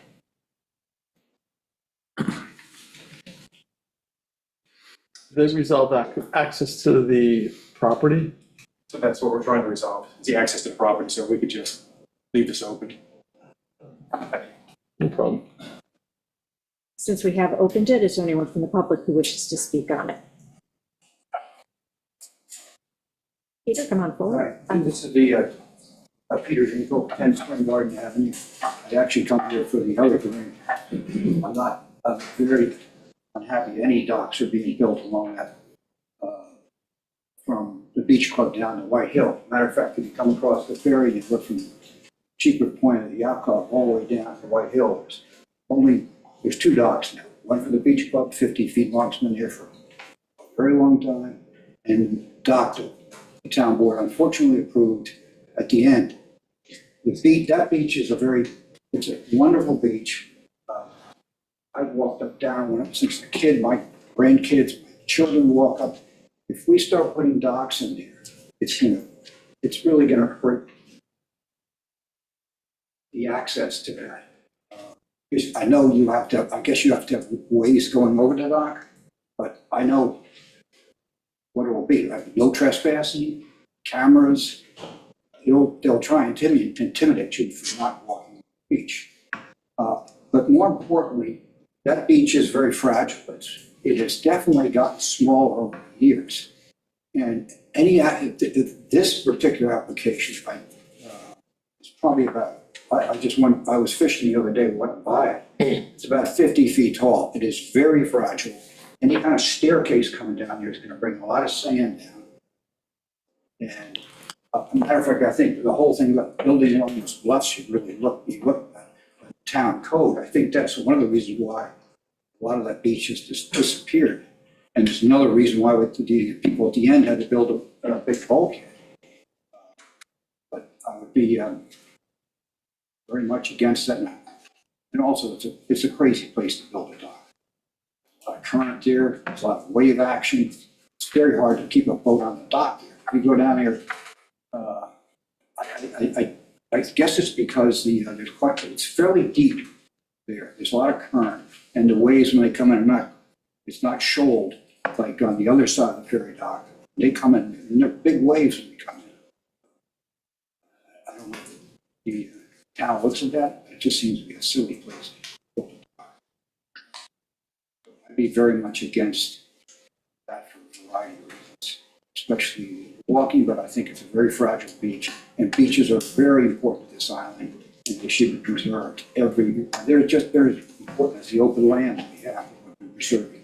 The town has done such a good job. A beach like that, which is sort of pristine, that be demolished would be a real shame to the island. Stella? Stella Lagudis from the Shelter Island Heights Property Owners Corporation. I'm going to be real quick because my comments are more administrative and process related.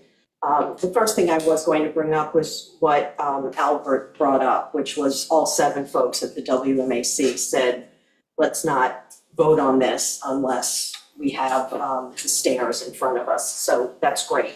The second thing I was going to bring, or I want to bring up, has to do with notice. And was this a properly noticed hearing anyway? And it's not only this, it's others as well. And what I mean by that is that the current town code, as well as the proposed code for docks, talks about notice needs to be sent to all adjacent property owners and anyone within 200 feet of the property where the work is going to be taking place. The Heights is within 200 feet. We own the roads throughout. You've heard me say that before. Therefore, we're a nearby neighbor like everyone in the Heights. And we've never received, not only for this, but we've never received notice for any other dock that has been approved in that area or any other outstanding application. And, the whole purpose of sending out notice is to let people know that something's happening, and if they have input, that they should come before you and give you their input. So I just wonder how many people were left off the list. I mean, I can tell you there were at least, anyway, so you get the point. In answer to that question, this application came in once the dock moratorium expired, but before the new law took effect. So we are finishing up on a few dock applications that don't fall under the new code. But both codes require that notice. No. This dock code did not require homeowners to send the notice. What's posted on, That's the new code. the new code is posted. Correct. So you posted a code before it was official. No, it's official now, but that application came in before the new law took effect. Okay. Every dock application that was submitted before February 13th of 2023 falls under the old code. Okay, so Amber, what were the requirements for dock notification? They did not have to notify. At all, nobody? At all. Okay, I take that back. Which is why the new code. It's confusing. Okay, perfect. The last thing I just wanted to bring up, and again, this is process. I mean, Lori Beard Raymond will give you some more qualitative feedback about the application. Really has to do with the actual package itself. And maybe you'll tell me that this is not right either. But my understanding is that a requirement is that you should have a survey that is certified to the homeowner that gives you the exact location of where the dock's supposed to be. Yes? Old and new? Okay, so That's not the case here. Here in the packet, we've got a preliminary survey. It is not certified because it's not stamped. And we have some site plans and we have dock plans. I know everybody's busy and crazy with work that they've got on their plate, but these applications are looked at by multiple people and multiple groups. So I would just ask that before, because we all put a lot of time into preparing for these hearings. So before we kind of get to the point where the hearing is official, that you have a complete package and that all the notice is out there and people know about it. So again, thanks for listening. Thank you. Anyone else?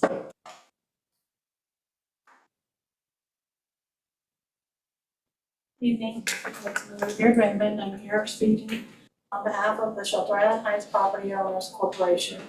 And we too submitted I submitted a letter earlier today, and I apologize for submitting that so close to the hearing. But Shelter Island Heights does not support this proposed dock at 10 Bluff. 2 years ago, Pandora's Box was opened. I'm not gonna go through the whole memo I wrote, but I just want to hit some highlights on that memo. With the approval that of the dock 2 years ago with the Sapan dock. Then the WMAC members stated that this geographic shoreline was not suitable for a dock, and and all the members spoke about that. But until recently, the DEC did not issue or approve permits in this location. So the Heights has objected to this dock and stated that it would establish a bad precedent. And here we are again talking about this dock plus another one that the town has received. So I just want to go over a few of those highlights that we're concerned about. And one of them is the dock exposes the Heights Beach Club swimmers and kayaks to a dangerous situation. The beach hosts an annual children's program for small children in the ages of 3 to 7.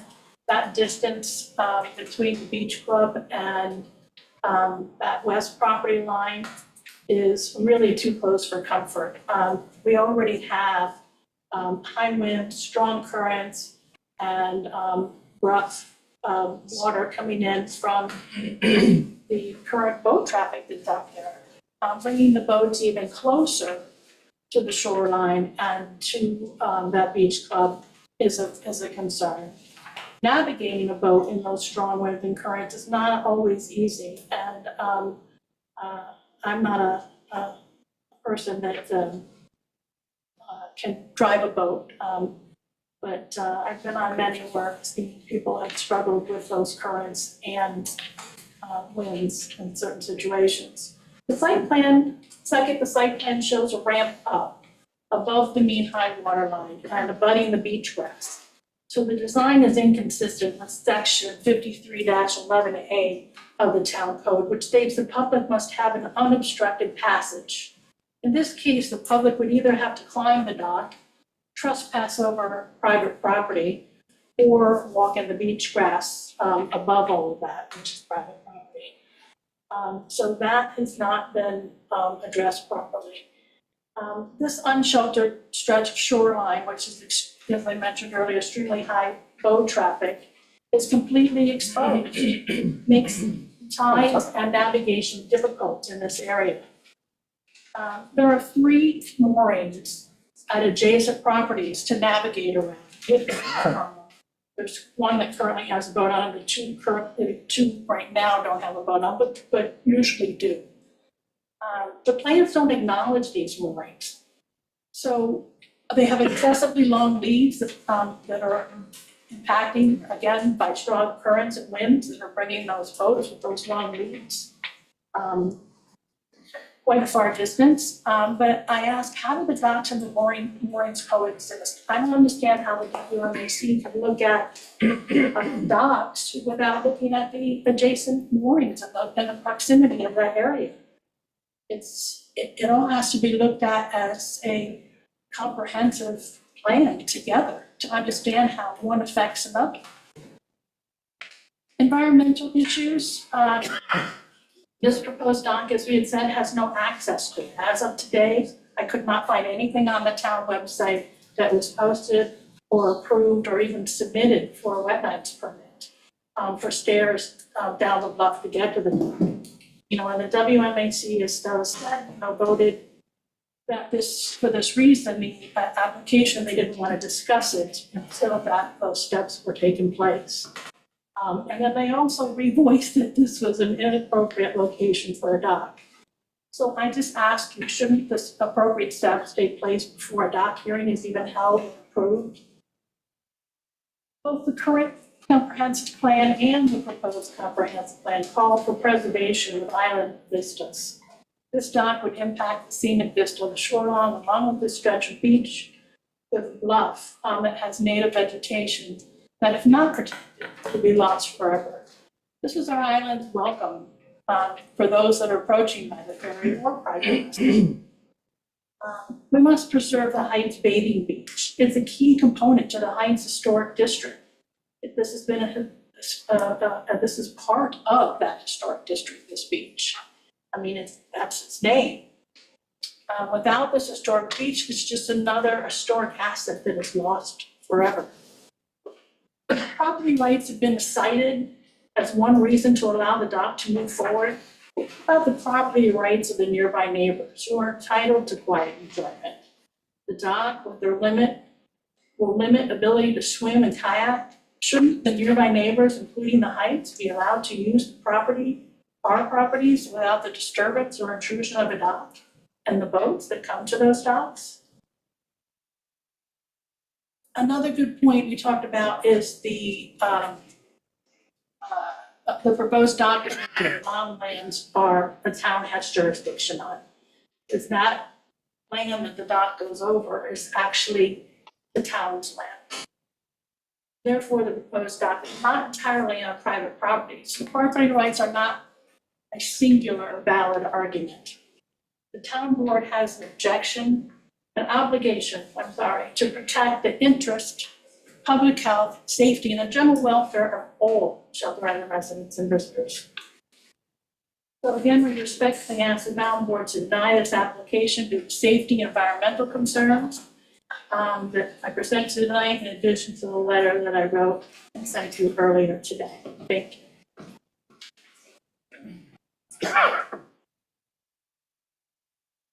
Anyone else on this application? Sure, come on up, please. Thanks, Camilla England. I'm here to speak for something else, but I could not resist this.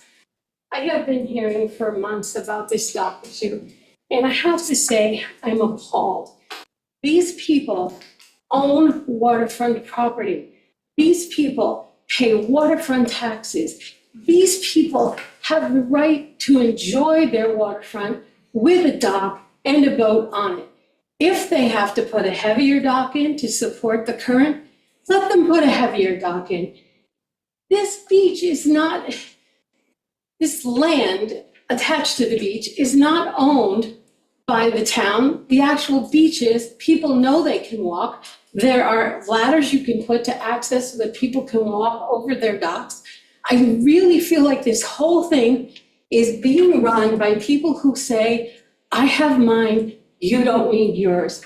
And as far as the beach club goes, they're a wonderful institution. My kids even went there. But if they have little kids there, then they know they have to protect those little kids. And she's already said that the currents are an issue. So these kids have to be roped off and supervised. But a dock in the next property over should not affect the use of the beach club. I just have to say that I feel like people's rights are being run over with a steamroller. And the people who own this property and are paying the taxes on this property should have a right to put a dock in there if there is room for that dock. Thank you for listening to me. Anyone else in the physical audience? Anyone on Zoom? Okay, the request was that we adjourn this. So you make a motion to adjourn until July 21st. Second. All in favor? Aye. Thank you. The next public hearing to open is the application of XV Property LLC to Charlie's Lane. I'm going to step out for this. Yes, I was going to say.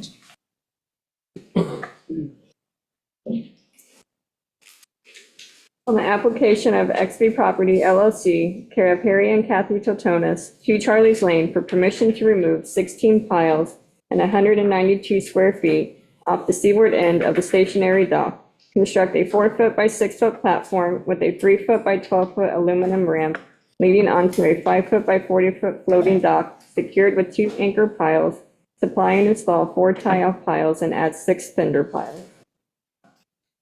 Do we have a report from the WMAC?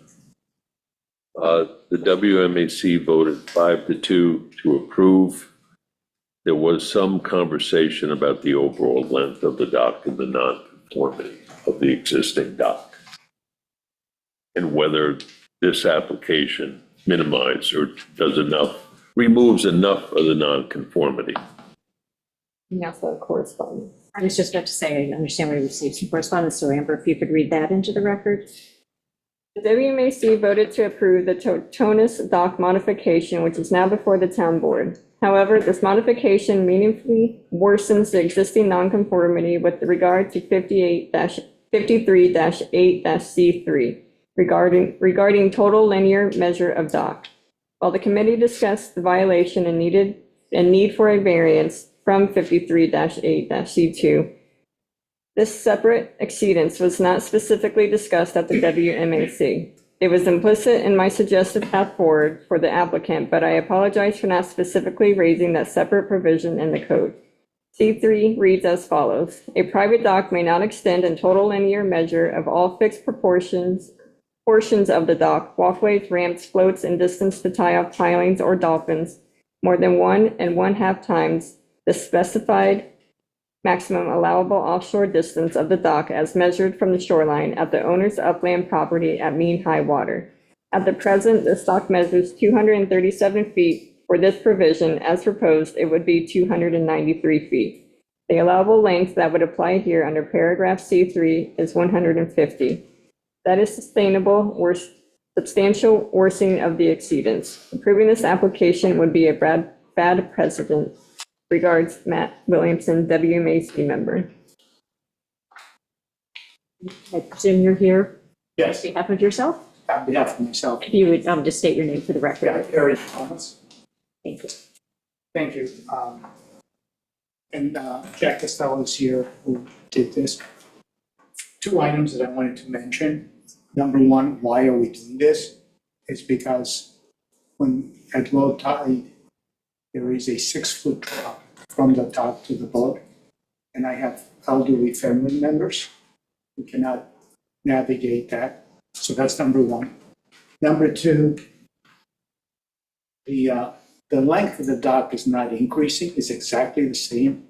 So I don't understand that, and maybe there's something that I don't understand from a technicality perspective.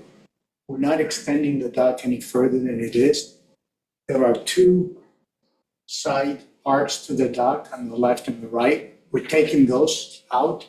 So we're taking out 192 square feet off of the dock from the left and the right, and we're putting in one ramp, one additional floating dock on the side equal to 192 feet. So we took out 192 feet and added 192 feet, and the dock stays the same length.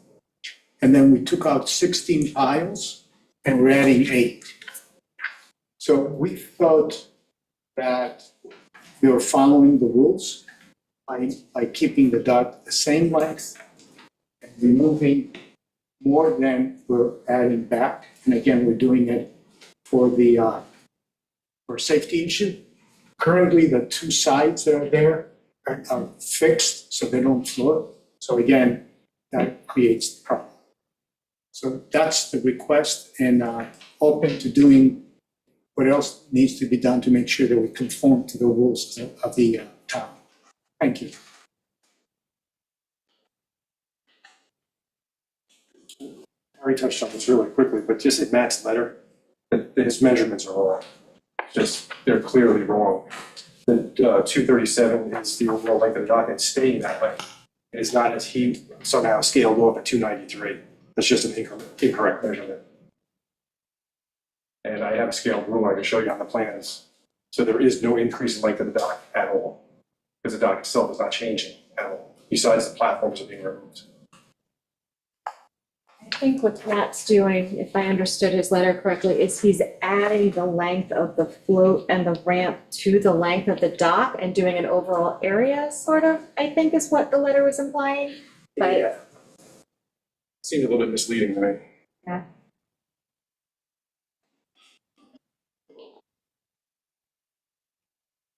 I think the waterways meeting just seemed to make them happy. I think the vote was fine too. And it was, you know, it was a little give and take, and it seems like a pretty fair application.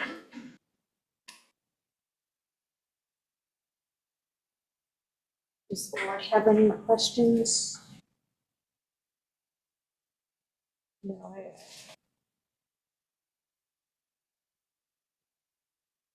I don't know if this should go back to the WMAC for review. Actually. Jackie, you know, our code calls for a diminishment of the nonconformity, and this really isn't And that's what we diminished. did. And the overall length is still, as you're saying, it's the same. The plans that you have now are exactly what they asked me to do at the WMAC. So what it came to you is what was discussed and approved at the WMAC. We revised the plans as requested, and that's what you're looking at now. So we've already gone through that step. So there's no need to go back to the WMAC. We've already done that, because we've done everything they asked me to do. And it was like on a contingency that I did the new plans, and that's what you see in front of you now, it's the new plans. Like I said, there is no lengthening of the dock. The dock is staying the same exact length. We're removing 2 stationary platforms, and we're putting in a seasonal float. So the seasonal float only stays there for what, 7 months out of the year, as opposed to the fixed structures that are there 12 months out of the year. So, I mean, it really is a pretty gross net decrease. But like I said, I don't believe there's any reason to go back to WMAC, because what you see in front of you is what they requested that we did. And they approved it on Road 5 and 2.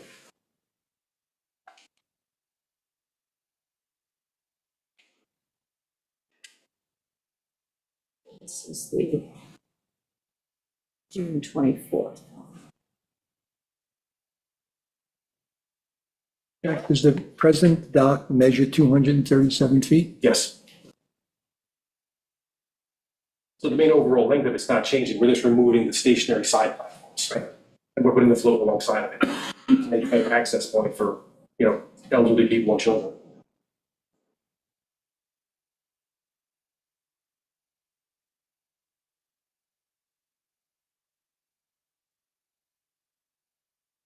Really not reducing the nonconformity, if the overall length is the same.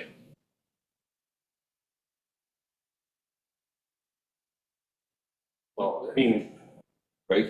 I mean, it's a simple 237 feet now, and what you're modifying, it'll still be 237 feet.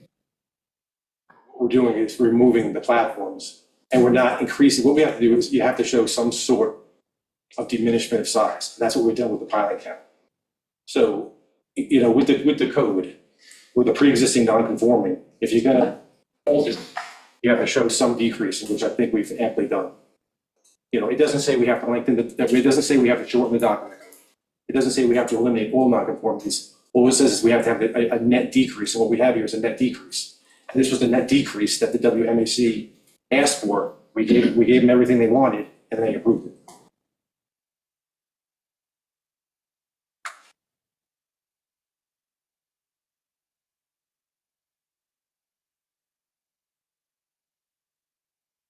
So where is this 293 coming from again? That they're writing? No, I guess, no, it's 237, the overall length. No, I know, but where the letter is saying as proposed would be 293. You'll have to ask Matt then. Yeah. Yeah, I think maybe Carrie- half an hour. I don't know how we could be that far off. Substantial. It's not right. I mean, it's 237, it's staying 237. So wherever that number comes from is,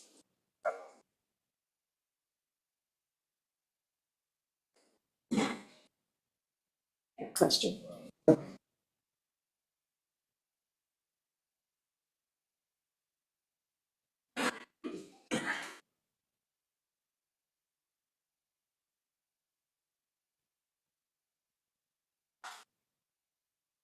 Take up 16 and 8. So you reduce it by 8 months. Yes, square footage. Yeah.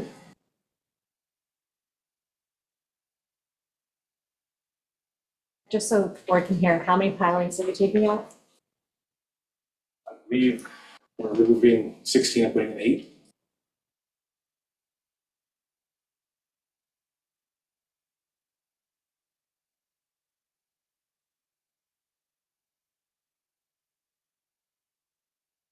Does public have any questions? Would like to see it go back to the WMAC for review. We'll just see if it finish with the public. Does anyone on Zoom have any questions?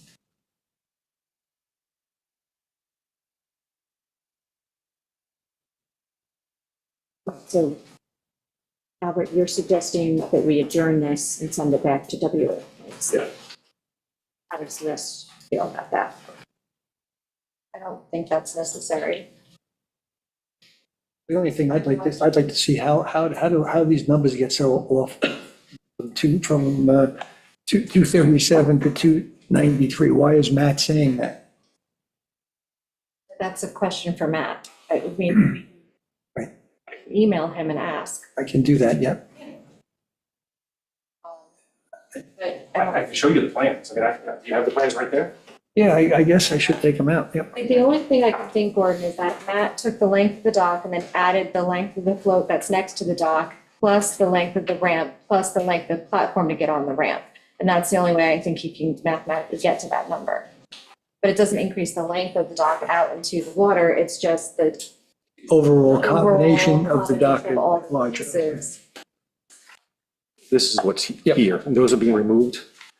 And then the next page, it's determined this is the same exact, and there'll be a floating dock next to it, and that'll make it easier to get on and off.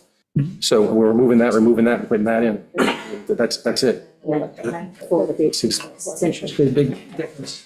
Supervisor, can I just mention, this is a public hearing, so what the gentleman is displaying should probably be displayed to the public. Okay. It's the application. The Yeah, so diagram it's of the this, yeah, application. it's the site plan dated 6/24, sheet 6 of 9. It was last revised But I think I do see where the difference that says 237 versus 293. He is taking, it's a 56-foot increase, and then what it is, it's the new float. The float is. runs alongside of the 237. So if you take the 40 feet from the float, plus the 3x12 aluminum ramp, plus 4-foot new platform, that adds up to 56 feet. But since it's alongside of the 237, it's not an extension. Right.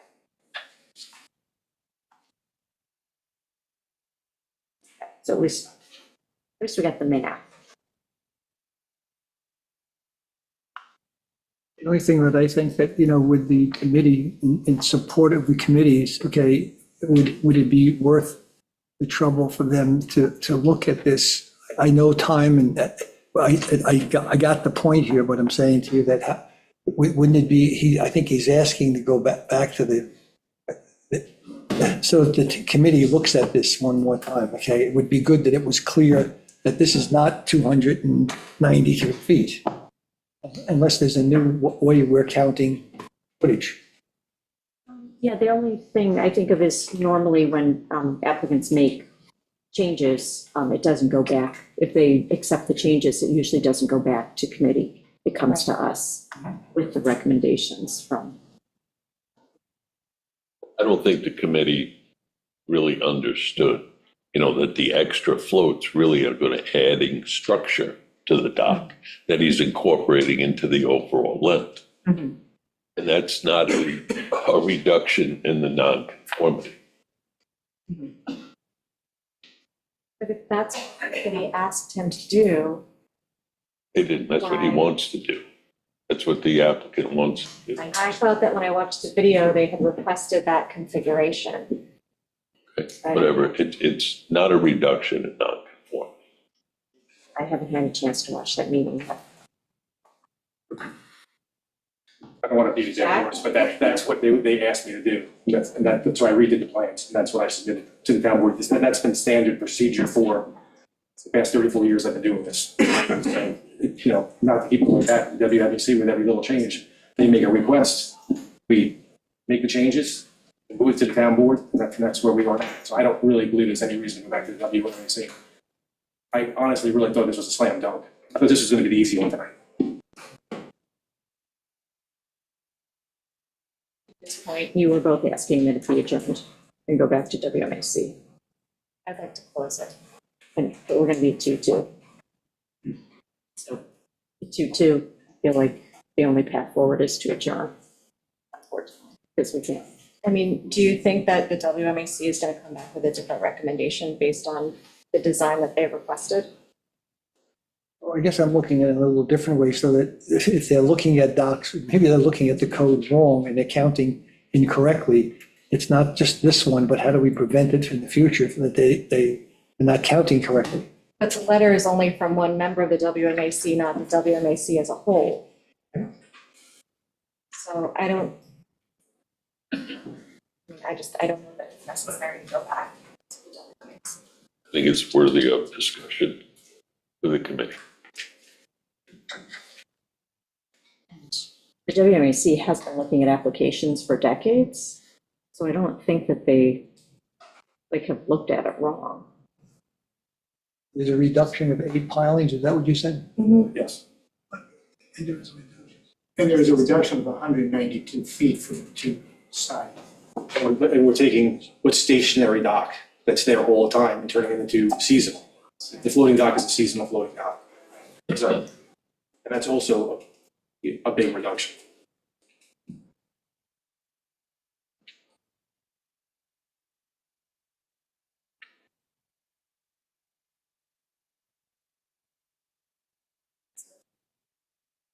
I feel it should be closed, but with a 2-2, I feel like we can't close it, we can't adjourn it either, so I feel like the only path. Close it.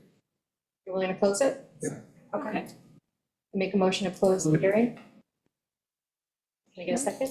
I'll second that. All in favor? Aye. Aye. Opposed? Opposed.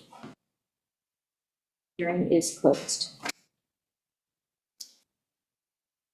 All right, we will now open the public hearing on the application of Bradley and Brett Coffins, 32 Little Round Island. Amber? Application of Bradley and Brett Coppins, 32 Little Ram Island Drive, for a wetlands permit to remove existing construction and septic from within regulated area. All new constructions to be landward of regulated area. Report from the CAC. Oh, thank you, Ben, sorry. Just leave me outside, Amber. Do you happen to have the CAC copies? I will Have to look it up.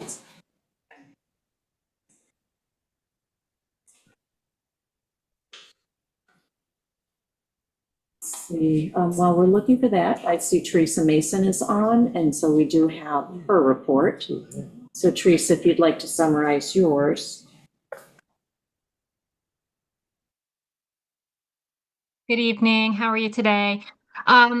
So the applicant is looking to demolish the pre-existing structures, some of which are pre-existing non-conforming, and reconstruct the new dwelling and accessory structures greater than 100 feet. We do commend the applicant for bringing the parcel into compliance. We do recommend approval subject to some conditions outlined in our report, especially the establishment of a vegetative buffer for that portion of the parcel within 75 feet with allowance of obviously for a 4-foot wide pathway down to the water. But again, we'd like to commend the applicant for bringing the parcel into compliance with the town code. Great, thank you. I have the CAC report from May 6th, and they voted to accept the application and just indicate on the permit that no dewatering is allowed. And then planning board. Yep, planning board, says on the vegetative plan, there's 7 mature trees to be removed outside of the wetland setback. 3 of these trees have already been removed for the DEC. Clearings prohibited during a certain time, so they just added that in. Regarding timing of the demolition, the wetlands area for the environmental assessment form was piping plovers, which are an endangered species and nesting on the property. Piping plovers nest between March and August, and demolition of activity would be disruptive. Again, we should plan demolition accordingly. There are 2 significant trees east of the existing house in the 75. Both trees are within 30 feet of the pool and deck, slated for demolition, and will be vulnerable to damage from heavy equipment. Critical root zones of both trees should be marked by an arborist and protected. Sediment control must be erected to prevent any runoff from entering the wetlands area. Stormwater collection indicates, just coordinate the calculations for stormwater runoff and make sure they're correct. The applicant has proposed a total dwelling plus garage at a square feet of 6,186 square feet, and therefore may need a ZBA variance for exceeding the 5,999 square foot, provided the applicant can address and resolve a few minor observations noted above and adhere to the engineered endangered species nesting schedule. The planning board approves the project. So just check with your endangered species. And it looks like we have Matt Sherman here on behalf of the applicant. Yep. Hey, good afternoon or good evening. Matthew Sherman with Sherman Engineering Consulting. I'm here on behalf of Brett and Brad Coppins. Brett is on this evening as well. I'm not going to go into a lot of detail because this is a very simple and straightforward wetlands application.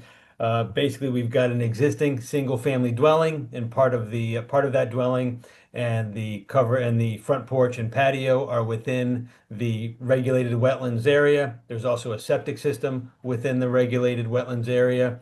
All of that is coming out, and as Teresa noted, and as well I believe the Planning Board and CAC both noted, all of the new construction is going to be greater than 100 feet from the vegetated wetlands, so it's outside of the town's jurisdictional area for wetlands permits. So it's kind of like the ideal wetlands application based on town code. Fortunately, on this site, it's 2.5 acre site, or just slightly under 2.5 acres. We've got 650 feet or so of depth from Little Ram Island Drive to the water, so there was enough room to be able to move everything landward and get it outside of that wetlands area. The Hollander design plan, excuse me, for revegetating the property had already taken into account the idea of the 75-foot buffer and to turn that into a naturally vegetated area, so no turf grasses or anything to that effect. They also, as just a matter of their standard routine for trees that are going to be retained on site, they do a root zone protection program, and they have their own trained staff who lays out areas for construction materials, contract workers, activity areas to remain away from on trees in order to help protect those root zones. So, those are all very good recommendations. A lot of it was already incorporated into the Coppins design plan to begin with. So if you have any questions for me, I'd be more than happy to answer them. Otherwise, I think this is a pretty straightforward and ideal wetlands application for the town. Matt, I have a couple questions. Yes, of course. What is the plan for those trees that are requested to be removed? The ones that are going to be removed, that's what we're going to be doing. We're going to be removing them. There is a short window that we can do that at the end of the year for basically December, January, February, in order to do that, in order to comply with the DEC regulations that pertain to the northern long-eared bat. But other than that, those trees will be removed. And what these guys are trying to do is minimize what's being removed. The ones that do need to be taken are being done in order to facilitate the new construction, but they are keeping that to a minimum. When were the previous trees, the 3 trees or something that apparently were removed? When was that work done? Just I'm curious. not sure when that was done. You also plan to make an application to the ZBA for a variance on the size of this No, building? no, there will be no variance. The square foot living area, one thing that throws people off a lot is that you guys determine square foot living area one way. The health department determines the square footage of a building a different way. The New York State Building Code does it a third way. So the square foot living area that's on the wetland or the health department approval shows just slightly over 6,000 square foot. That's not square foot living area. That's the What's the square footage of conditioned the space? building, including all floors. So it doesn't include the garage, but it does include some mechanical areas and areas that the town does not include. So in order to eliminate the need for a ZBA approval, there is no intention of having over 6,000 square feet. That will be confirmed and looked at by the building department to make sure that we're not going over that 6,000 square foot number.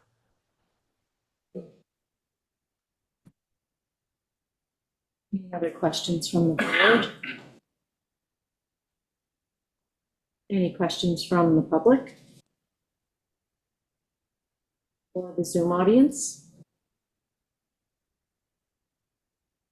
Hi, this is Brad Coppins. I just want to address the question from the board member with regard to the removal of the first 3 trees.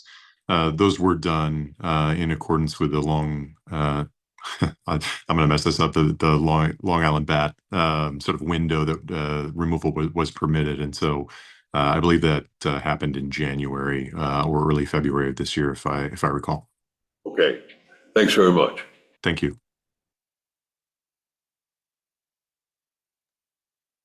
Questions, I would suggest we close this hearing. Second? All in favor? Aye. Aye. Great, thank you very much. Thank you. Thanks, everyone. Thank you, Teresa. All right, so we have a public hearing on the application of Robert and Elizabeth Jeffrey, 19 West Warren Drive. If you could read the public notice. The application of Robert and Elizabeth Jeppe, 19 West Warland Drive, for a wetlands permit to remove 2 existing dwellings, well, septic, decks, and other typical residential construction. New work to include new 5-bedroom house, IAOWTS, decks, swimming pool, stormwater control, other typical residential improvements, new swimming pool, and portion of deck and screen porch to be adjacent regulated area less than 100 feet from nearby wetland.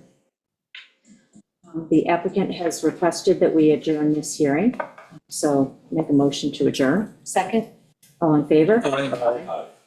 We'll put that on for July 21st. Before we move on to the next one, I don't think the air conditioning is working in here, so can we open some windows? If I'm dying, then other people must really be dying.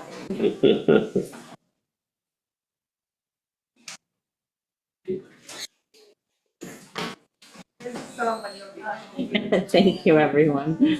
I think it's hotter outside. What? It's cooler outside? Oh, it's hotter outside? Or maybe just some fresh air. Turned it back on. At the bottom. On the bottom is it? So, Did I just hear air conditioning going? What? Did I just hear it go on? They're investigating the controls in there may turn it on in here and vice versa. So I think we have a.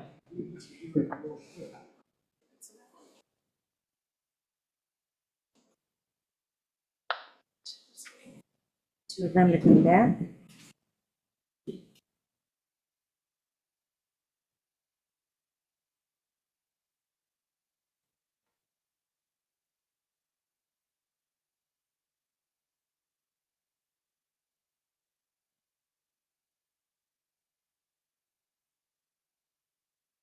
Did we lose me?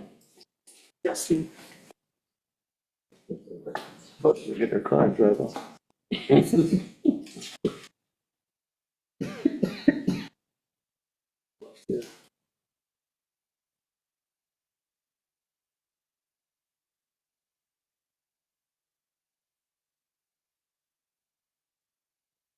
Sorry about this.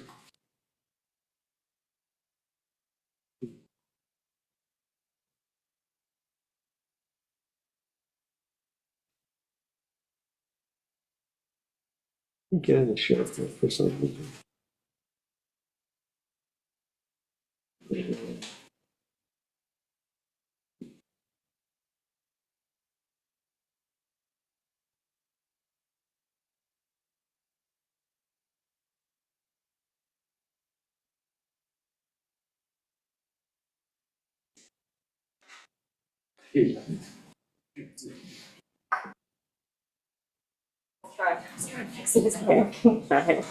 Okay. Amber, if you could read the public, we'll open the public hearing for Grady Riley Gardens LLC, 27 West Neck Road, if you could read the public notice. The site plan application of Grady Riley Gardens LLC, care of Gerard Siller, 27 West Neck Road, to relocate and downscale existing garden center from 80 North Manianic Road. We have some correspondence. I do want to receive the packet that was distributed to the council. Oh, and the correspondence, I thought the sorry. West. Albert Augustino, please be advised that the late yesterday afternoon, this firm was engaged to represent Helene Starzy, the owner of 23D West Neck Road, Shelter Island, New York. Unfortunately, due to a health issue, I was compelled to return to my home in Garden City and unable to participate in this evening's hearing. It would be greatly appreciated if you could convey my request for an adjournment to the town council. It is also my intention to submit a FOIL request for the file regarding this matter and would ask that the adjournment be sufficient for the FOIL to be reviewed and appropriately responded to. Thank you for your anticipated courtesy and cooperation in conveying this request to the town council. Very truly yours, Albert Augustino.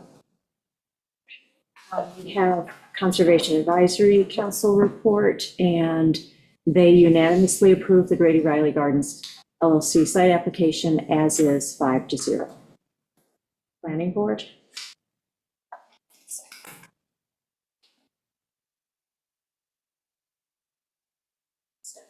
Page.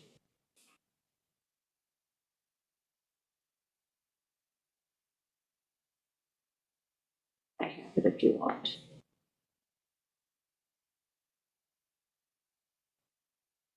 Yeah, since you were there.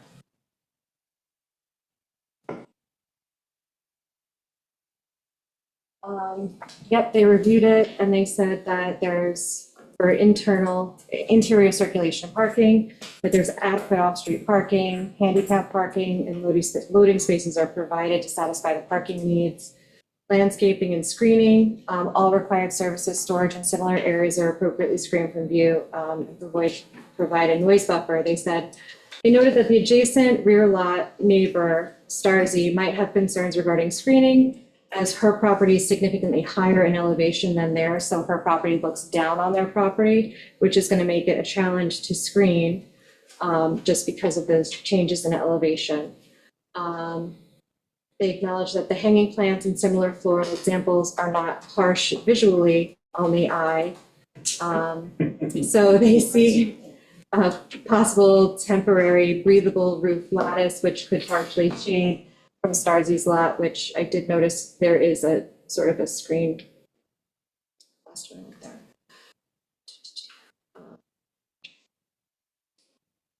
They say, we point to the matter of Liberty Lawn Care, where the applicant, in a neighborly gesture, fully funded the plantings of trees along the southerly side of the property line prior to even submitting the site plan review.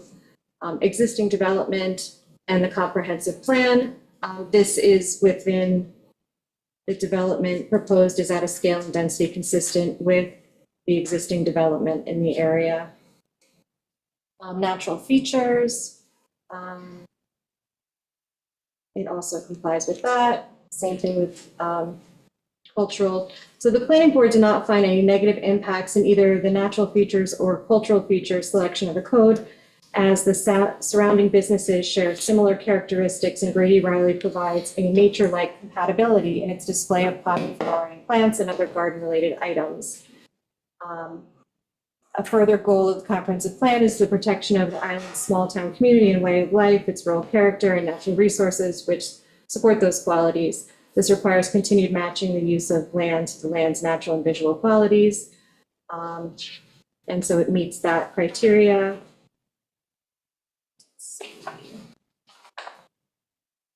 So both the 1994 and the 2008 addendum point to key positive impacts to island quality of life and how small businesses fit into that. Key points are that a business central to the island or part of our island culture, its size and appearance should follow local needs on a year-round basis while maintaining the small town rural character of the island. The applicant satisfies this goal of the comprehensive plan. There are no additional water demands or hazards to human life by placing the business here. There's no fire access issues with the location. In conclusion, they recommend moving forward with the site plan. Do we have someone here on behalf of the applicant? Jerry Sullivan. I guess the main reason I'm here is I did something Felix Unger said never do. I assumed that I didn't need a site plan review because in the 14 years I was in business on the adjacent property, the tuck shop was sold. And I went through site plan review, but when he expanded to the beer business, he didn't get site plan review for that. Then when the property across the street was sold and it went from an art gallery to a retail store, she didn't get site plan review. So I assumed that I didn't need site plan review because I was moving my business about 50 feet and it was going to a business property. But, with that said, we need site plan review. In regard to the letter from the attorney, I have one neighbor that is opposed to this application. This neighbor, from March 4th through May 23rd, has sent 97 documents to the town complaining. That doesn't include phone calls and going in, 80 emails and 53 images. She had ample time to get an attorney. She waited till the day before the hearing and he asked for an adjournment. I would ask that we close the hearing and keep it open for written comments if that's what you choose to do. I think it's absurd that she waited till the last minute to do that. I know I'm here, I have a lot to say, but I'll answer any questions. Any questions? Board? I understand that you're also using part of the cornucopia? Yes, That's it. you know, Meg, I'm not getting any younger, and I was going to shut down the business, but we have a very loyal following, and I'm very loyal to Shelter Island, and that means a lot to me. And those people, asked, could we consider? Florence Moore spoke to me about maybe we could work something out. Speaking with Mary Lou about the cornucopia, I thought it might be a real nice fit. It would be good for my business, it would be good for her business, it would be good for the island. It's a small, little local thing that fits right into what you read about the comprehensive plan. And that's really why we're doing it. And I kind of said to everybody, as long as I don't lose my shirt, we'll do it. And that's just what I'm doing. I'm trying, we're the only place that, one of two places that sells Christmas trees. And again, we have a very loyal following, and I'm just trying to serve the town. I didn't think this would be a big deal. Hopefully it won't be.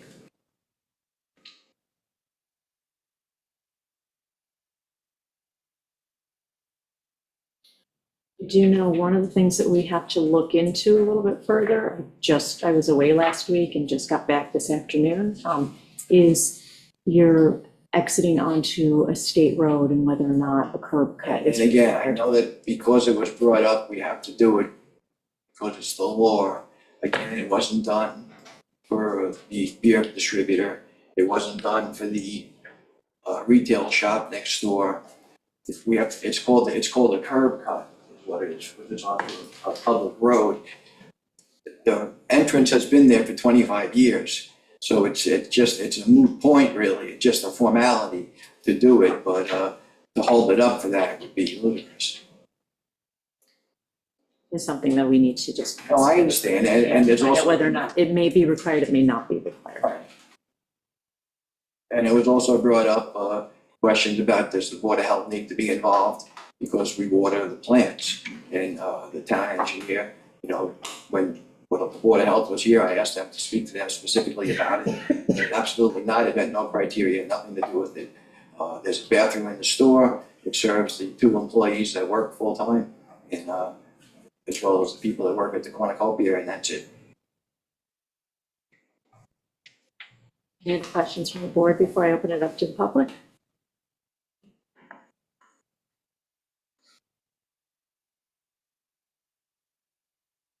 Anyone in the public? Oh, I'm sorry, there's Rachel Zulis? Is that Yes, you? my name I'm is sorry. Rachel Zivas. I live adjacent to the property. Florence Moore is my landlady. I live at 27A West Neck Road. I've lived there since spring of 2024. I'm a renter. Very happy to be on the island and part of this community. I've only recently become aware of the questions about Grady Riley. As I've seen it come onto the property from next door. And I will admit, I was a little bit skeptical, don't know what that's gonna be like right in my backyard. I do use the back entrance rather than the front door that's on West Neck Road. I use the back entrance, I park my car there. So far, it's been delightful. I enjoy stepping out and seeing all the flowers that are there, greeting my neighbors. I get to meet new neighbors who come and do business at Grady Riley. Happy to see that my neighbor Mary Lou at Cornucopia is getting more business, more traffic. Overall, I'm very pleased and I consider myself a stakeholder. Also, I just had a conversation with Florence this morning. My lease is up the end of September. Talked about renewing my lease for another 18 months. I'd like to stay here. I'd like to enjoy this community. It is very charming for all the reasons that you mentioned in terms of the culture, the small town feel, gift shop, the garden shop. So I'm here to support this enterprise as a stakeholder. So thank you. Anyone else in the audience? Camille? I'm Camille Eichmann. My husband and I own 25 West Neck, which is the adjoining property to Grady Riley's new facility. Jerry Siller and his family have been upstanding members of the community for as long as I can remember. He has run a helpful and successful business on Monantic Road for many years. The property he's located on now is actually adjoining the property he was on before. It's a nicer and better maintained property, and it's still within the same business zoning. There's precious little business property on this island, and we need to respect the businesses that are left here. We should applaud and help any business that can survive in our limited season environment. Home occupation is virtually a myth with all the rules and regulations that are imposed. Even a small sign is not permitted. As we as a town are putting the young aspiring tradesmen who need to work out of their homes at risk of losing their businesses. This has become a no-cunny-do town. I hate to see it. Homeowners and businesses alike are repeatedly told they cannot make their dreams and aspirations come true. There are so many laws for cesspools, docks, trees, hardening of surfaces, rental restrictions, and more. This is breeding a contempt amongst us, thinking if I can't have mine, no one can either. We're losing our community spirit, and we need to do something about this. There are many young people looking for affordable apartments, and yet it is not allowed for some accessory buildings to have a kitchen. We must decide as a community if we want to continue this misdirection. Jerry Siller certainly deserves to continue his business in his current location. And by the way, Jerry, your plants are doing awesome. And that zucchini that you ordered me, that long one, is now 6 feet tall growing on your trellis. Yes. And that's all I have to say. Thank you for listening. Thank you. Anyone else in the physical audience? Come on up, Glenn. Oh, actually, Glenn, if you could hold for a minute, we'll let Mary Lou. Everybody pretty much knows me. I'm in business 45 years. If you could just state your name for the record.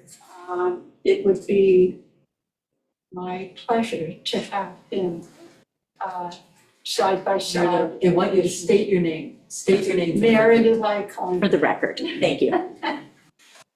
During the pandemic, I also took on, which I have since I'm in 20s notary work. I do a lot of notary work for the towns, which makes us essential. I'm going to say with this, whoever is doing the complaining, wouldn't it be lovely just to look at the flowers rather than the dirt? You know, we are both essential, we are both compatible. Each one of us is doing better on this property. And, you know, compatible with the rent as well. If Jerry wasn't there, and I think I would have to close. You know, each of us was tackling the rent. And this way, splitting it, we can manage the rent. Thank you, Mary. Thank you. Glenn?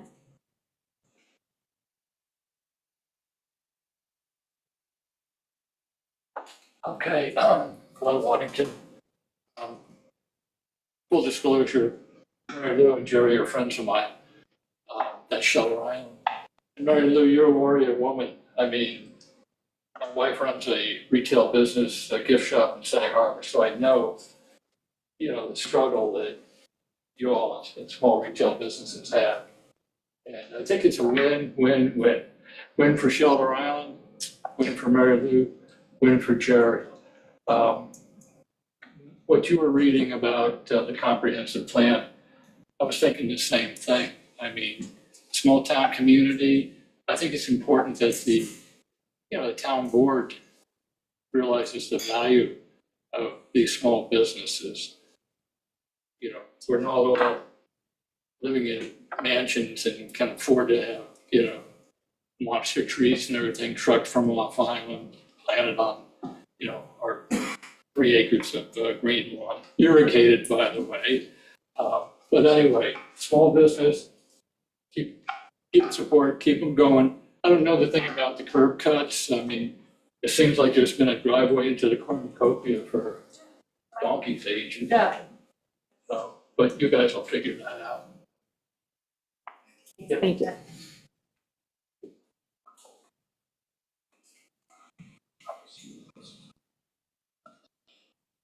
Lawrence Moore. I'm the owner of the property. The property has been in my family's business for 78 years. The driveway, the curb cut has always been there. We had a liquor store, which my family moved down there to the property. It was, Van's now, that was where it was. And we never had a curb cut. And it was the state liquor authority, which was very strict in the town. And so we never had that. And this is not, Jerry's business is a nursery. I was told people saying that it's landscaping business, but it's not, it's a nursery. And he's been in business, what, 15 years, Jerry? And in 2001, I took over the nursery for one summer, and that was 24 years ago. And before that, it was Buttercup, and I think they were in business maybe a couple years like before that. So it's, the nursery has been in business for over 25 years. And with Mary Lou, and Jerry, and everybody, and Mary Lou has her local artisans that make a little extra money by knitting, painting, creating different gifts for people. So I think it's very important, and they're great people. And thank you.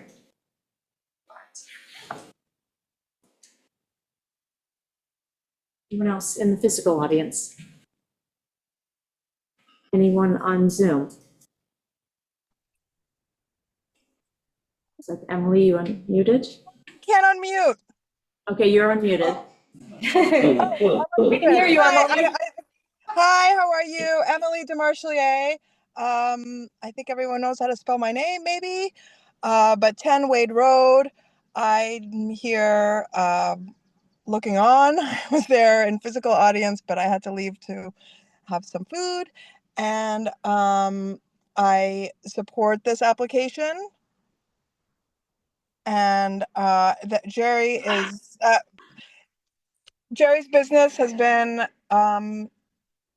essential. They're open during the week. In the early spring, I had to go off island to buy, potting soil. And, if he was open, he would have been open during the week, like he always is, to serve the community. And this application should go through because he's essential here for sure. Thank you. Thank you. Pam? Yeah, hi there. Good evening. Yeah, I think it's great that Mr. Siller has an opportunity to move his business onto this property. Unfortunately, in doing so, it extends an expansion of use of the property itself. And I'm just curious if this may have to get looked at by the ZBA to approve such an expansion of use. Because technically that's what's happening now. We have now a 2-family house and then 2 businesses on one property. So I don't know the answer to that. And the other thing that I was just curious about, I didn't see any indication of the septic system or the water supply on the property either. And the planning board saying that there's not going to be more water usage. Well, there has to be. It's a nursery. We need to water the flowers. So those are really my basic concerns. And also in the standard of review under public water and septic, number 10, is it 109 3A10 mentions the public water and septic. And it says that the town board could suggest the installation of a nitrogen reducing septic system. It doesn't say that it's mandatory, but it does seem to suggest that you would want to make that a condition of this application. Again, I don't have the answer. I'm just putting it out there for you to consider, but I do wish the man well. Thank you. Thank you, Pam. May I answer about the. Oh, sure. Let me just, I have Matt Sherman next, and then I'll have you come up. Matt? Okay, yeah, thank you very much. I've been looking at this for Jerry on some of these fronts. As far as the septic is concerned, the health department would get involved if there was a change in use of the building. For example, they were going from a dentist office to dry retail or vice versa.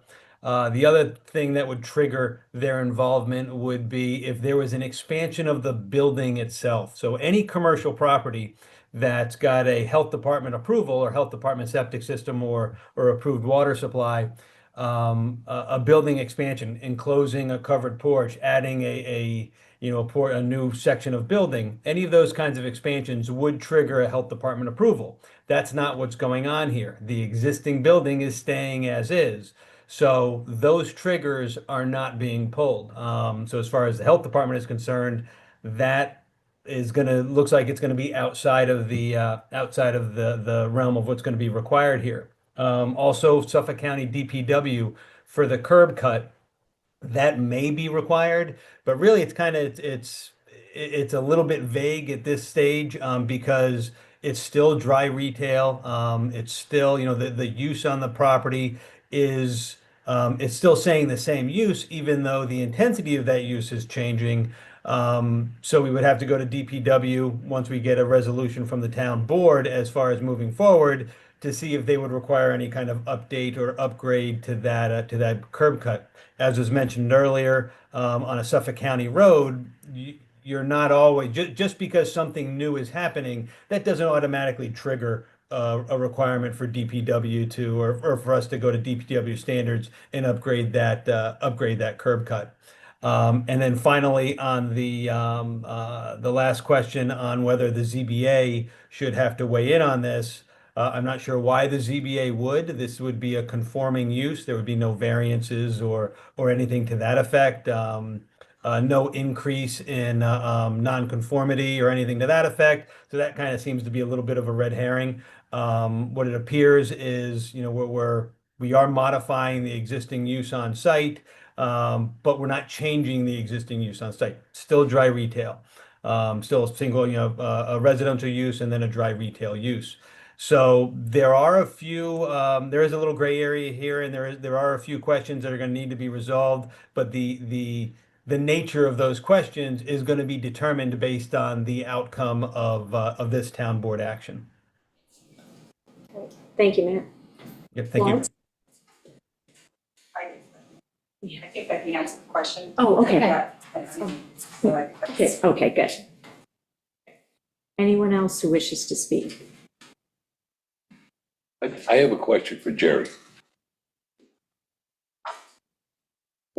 Tell me about the building at South Cornucopia. How is that being divided, or how's that gonna work? We did a little bit of work inside, and there's a back section that's separated by an archway, and I'm back there. Where the cards and the games used to be? Where the cards and the games used to be. I went to get a graduation card. Is that where the bathroom is located? Yes. Okay. In the back. Yeah. So that archway is gonna remain open, you're just gonna have that back area? Okay. There's also a back entrance. If the customers wanted to come from the back, they can come the back way also.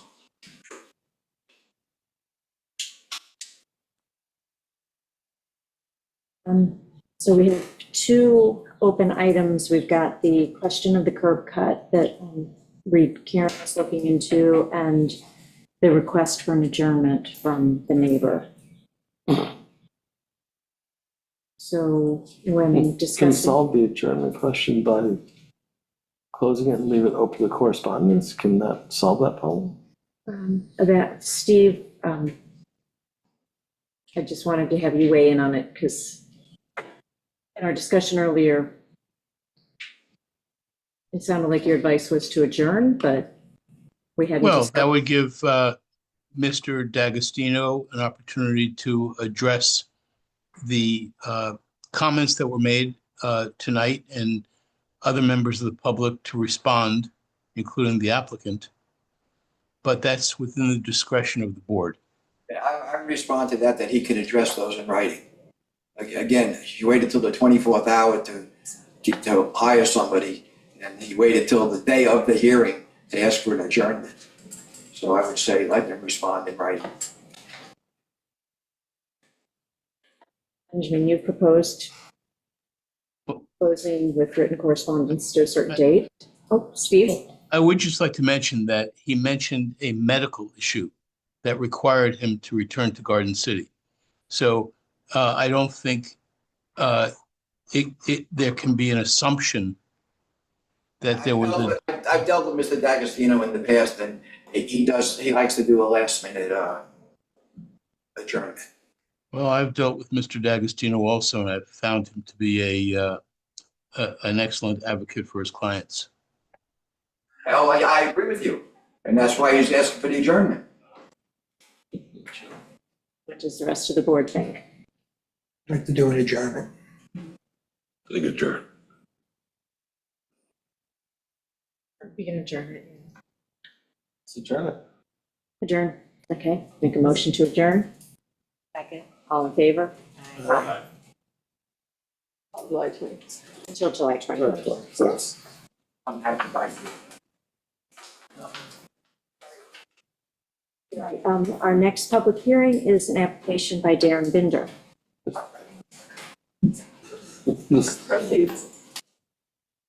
The application of Darren Bender, 10 Lords Lane, for permission to relocate mooring designated as W3258 for a location designated as latitude 4106.278 degrees north and longitude -72.35.350 west.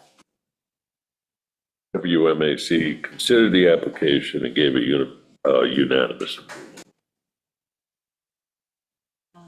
Is there anyone here to speak? Here's not to. Well, Any questions from the public?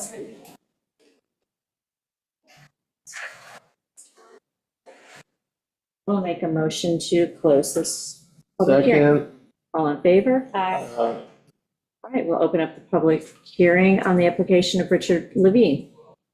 Application of Richard Levine, no address, for permission to install a mooring at a location designated as latitude 41.06670 degrees north and longitude negative 72.3688 degrees west.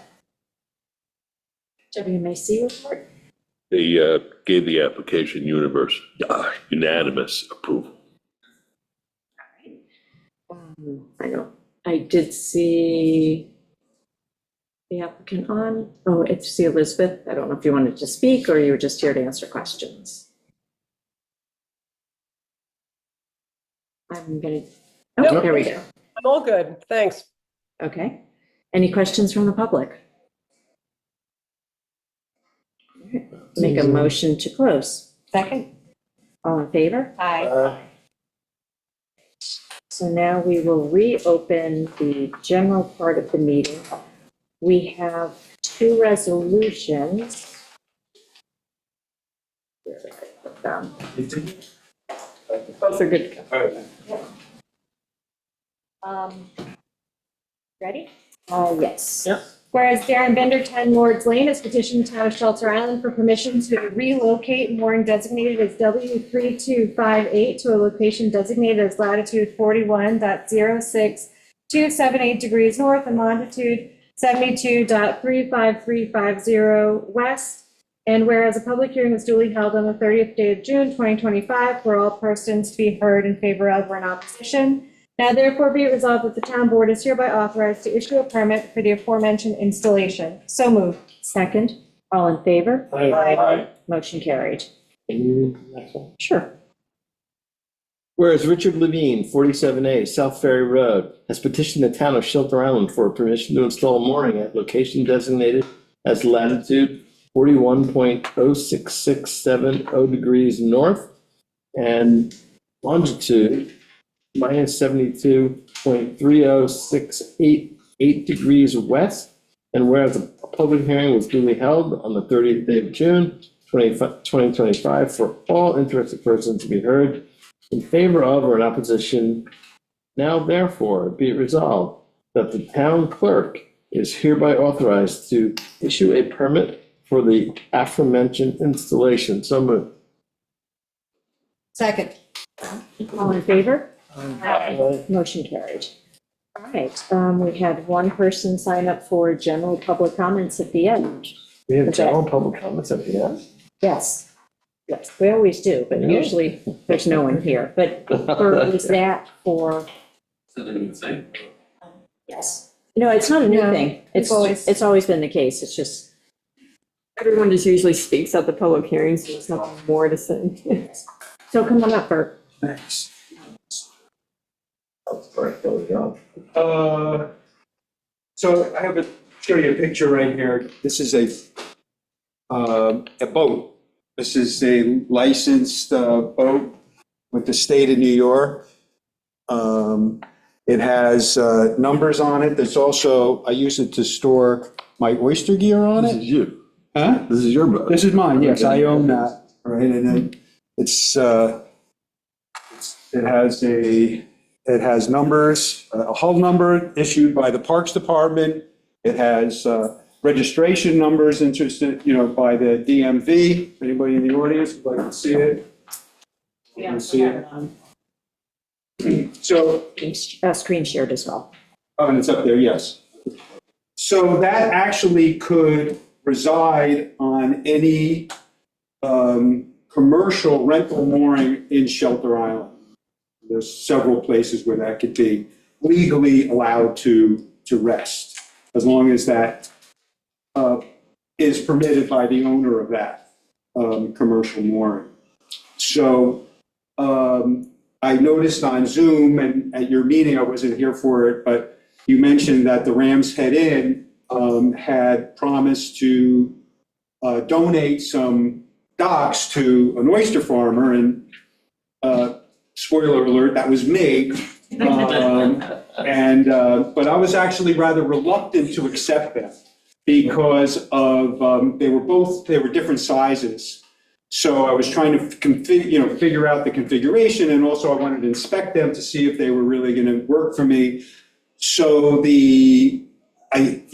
technically, the question of is it allowed to keep a float that isn't registered as a boat on a mooring is, as far as the police chief is concerned, allowable, but according to the ambiguity in the town code, it might have a problem.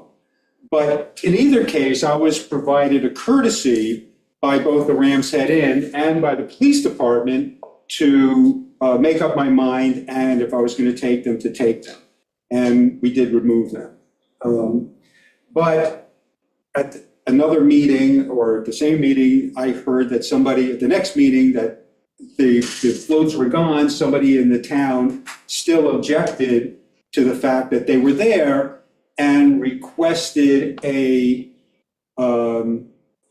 determination from the lawyer who, what do you call that, a legal opinion? Right, so possibly written. So in either case, if you do get a legal opinion written, you might need to take that legal opinion and generate some kind of ordinance for docks, because let me just explain a little bit of what happens with docks in this town, and there's many floating docks. They have to winter somewhere. So if you have a permit to put a floating dock at your facility, whatever, some people choose to tie them off in the winter. Well, that changes somewhat where it is, or they put it on a mooring, right? So that you're going to have to put that into your code. You're also, here's another thing. You have commercial moorings and private moorings, and then on private moorings, you have swim floats. Now, you could require all those people with swim floats to get them to do what I did, and register them as a boat and put them there. That eliminates one thing. But you also have holding moorings in the town. And a holding mooring is specifically given to a marine business to do this kind of thing, to hold a float or a boat that you're going to work on, or you need to deliver to a customer. So there is a place where there are holding moorings where even if you didn't change the code, you could have a float, like right now. So these are other things that you might want to, if you are forced to institutionalize floating docks within the town, to look at. And I know you've got a lot of things on your plate, and the man hours are going to be extensive and expensive for the town, but you might be forced into it. And so really, the other thing about this is you're probably going to have, you are forced to make this decision if the person who is objecting to these floats is strenuous enough in their objection and goes through a process that sues you or forces the chief of police to enforce certain things. You better get it straight before Christmas, because you're not going to have that Christmas tree floating in Chase Creek. You won't be able to have that if you're not allowed to have these floats, okay, on a mooring, okay? And you can take that iconic vision from Shelter Island and throw it away, okay? One question. Where are the floats now? Where are they? Yeah. Why, you interested in them? Just kidding. I mean, they're not on the island right now. I could use a float. Huh? I could use a float now. I'm sorry? Just curious. Well, they're not on the island. Okay. They're in a place where I'm processing. Okay. Going to work on. They're not on the island, but I could keep them on my holding mooring. Yes, you can. Right. Thank you. Yeah, but I didn't put them there, and I didn't haul them out here on the island, but I have them in possession. But that's, there are other places. I mean, I have leases, I have a lease in Noyak Bay. That's where I keep this one. And I have some friends around the area that have helped me out. Thank you very much. If you want me to bring them over to your house, I could work on them in your yard. That's a good place to store floats. Anything I can do to help her. All right, thanks. I knew you'd be there for me. Thanks. Okay, thank you. Nice, hope for this. Sure, come on up. So it was me who raised this at the last You meeting. have to, You gotta talk to them. Jan Sudol. So it was me who raised this at the town board meeting last week. I was asking for where's the response to the Rum Island Association concern about legality or illegality of keeping floats of unlimited size on moorings, okay? As far as we are concerned, this is illegal, not permitted by the town code, and it's based on an explanation from water constable that allegedly former town attorney told him orally he cannot present any evidence that this was approved by anybody. So as far as our interpretation of the town code is concerned, this is illegal. As the water constable explained to me in writing, which we shared with you, basically on any riparian mooring or commercial mooring, one can put unlimited size of anything that floats, basically, okay? And I don't know how you got your float registered. If I go to DMV, try to register something that floats, that will just lock me up, okay? What you can register is something that has an engine, okay? The regular float doesn't have an engine. Why not try to register anything that floats, a trunk of a tree. So this is just ridiculous interpretation that police offered as justification for non-enforcement of the current code, okay? I was at the WMAC meeting, you were there too. Not a single person of WMAC supported that. And just lost my train of thought. But they said they have no enforcement power. The only part of the town that has enforcement power is the town board with its attorney who interprets the code, and then the town board has the power to instruct the police how to enforce it. So that's what we're asking, and just don't bring your floats back here because we're gonna fight you. Okay? Yeah. And I would appreciate if you don't come to the town board. You have to come, Jan, you have to direct your eyes. To the town board meeting with a knife on his belt, okay, and something else. So this is not something that should be allowed here, to come to the meeting with a weapon. Thank you. I'll leave it outside next time. I'm sorry, I didn't realize I had. I think we need to get an interpretation. Yes. It is on, We definitely need an interpretation. it's on Steve's list. I mean, a Christmas tree on a 2x2 float is not a dock, okay? But I think it's good to get an interpretation. Yes. Yeah. You're right. And we actually want to encourage, there's plenty of swim platforms on moorings around this island, and that's just fine, in my eyes. So, an interpretation or some clarity would be good. Yes, we get that. Any other, I mean, Benjamin, with all due respect, we got to be consistent. Either we're allowing the floats or anything that floats on the mooring, so we don't allow it. That's what I'm saying, so we need clarity and probably add some code so that we can make sure that a swim float is allowable, because I think they're okay. Okay, I mean, there are lots of people that don't think it's okay that we have a swing platforms. As a matter of fact, at the WMAC meeting, the chair of WMAC said, I don't know where the swing platforms came from. I mean, I don't see anything in the code that allows that. But aside from that, I mean, if you want to allow a small swing platform, I don't know what's the size, 4x4, 6x6, that would require legislation. There's nothing in the code about it. And that's what I'm saying. I'm saying we can change the code to make sure that they're We allowable. can deal with this later, but to put 40-foot by 8-foot float on a mooring. That's why we're saying it needs clarity. What are you not hearing? What I'm trying to say is that that's a separate process. If you want to explicitly allow small. It's this process right now. No. Do you support the Christmas tree in Chase Creek? okay, this is not for discussion today. We're, okay. It's about the ramp set in, isn't it? The two of you can stop now. I'm taking control back of the meeting. You have to take them seriously, I don't. Okay, so Steve has been tasked, our attorney has been tasked with coming back with, please, the two of you, stop. Steve has been tasked with looking into this. He will get back to the town board and then we will pick it up in a work session. So we will. Okay, so. It's a future I'll discussion. say just one last thing, okay? That's fine, I understand your business and so forth, but we submitted a petition in writing a month ago, okay? And in the meantime, as per chief of police, he enforces still this ridiculous interpretation, okay? So you may know.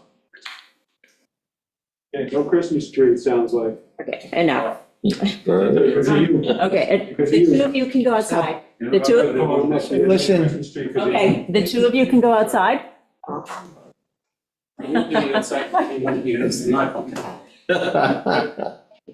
I will escort you out. All right, Pam. Yeah, I won't take up much of your time here. I'm just curious about what's the status of getting Middle Harbor Road as the town landing added to this shoreline access task force list. I've been requesting this for a bunch of months now. I haven't heard any progress on this. I don't know what's the delay getting it labeled as such when we know it is in fact a town landing, and now the obstruction that was at that town landing is gone. So I'd really like the town board to address this issue and take care of this lack of recognition of this area as a town landing. We have surveys that prove that it is. Everyone has said, oh yes, we know it's a town landing. I just don't understand why it's a delay getting it listed on the list. So if you could address that perhaps at the next work session, I'd appreciate it. Thanks very much. Thank you. Anyone else? Okay. I'll entertain a motion to close the meeting. Second. All in favor? Aye. Thank you, everyone.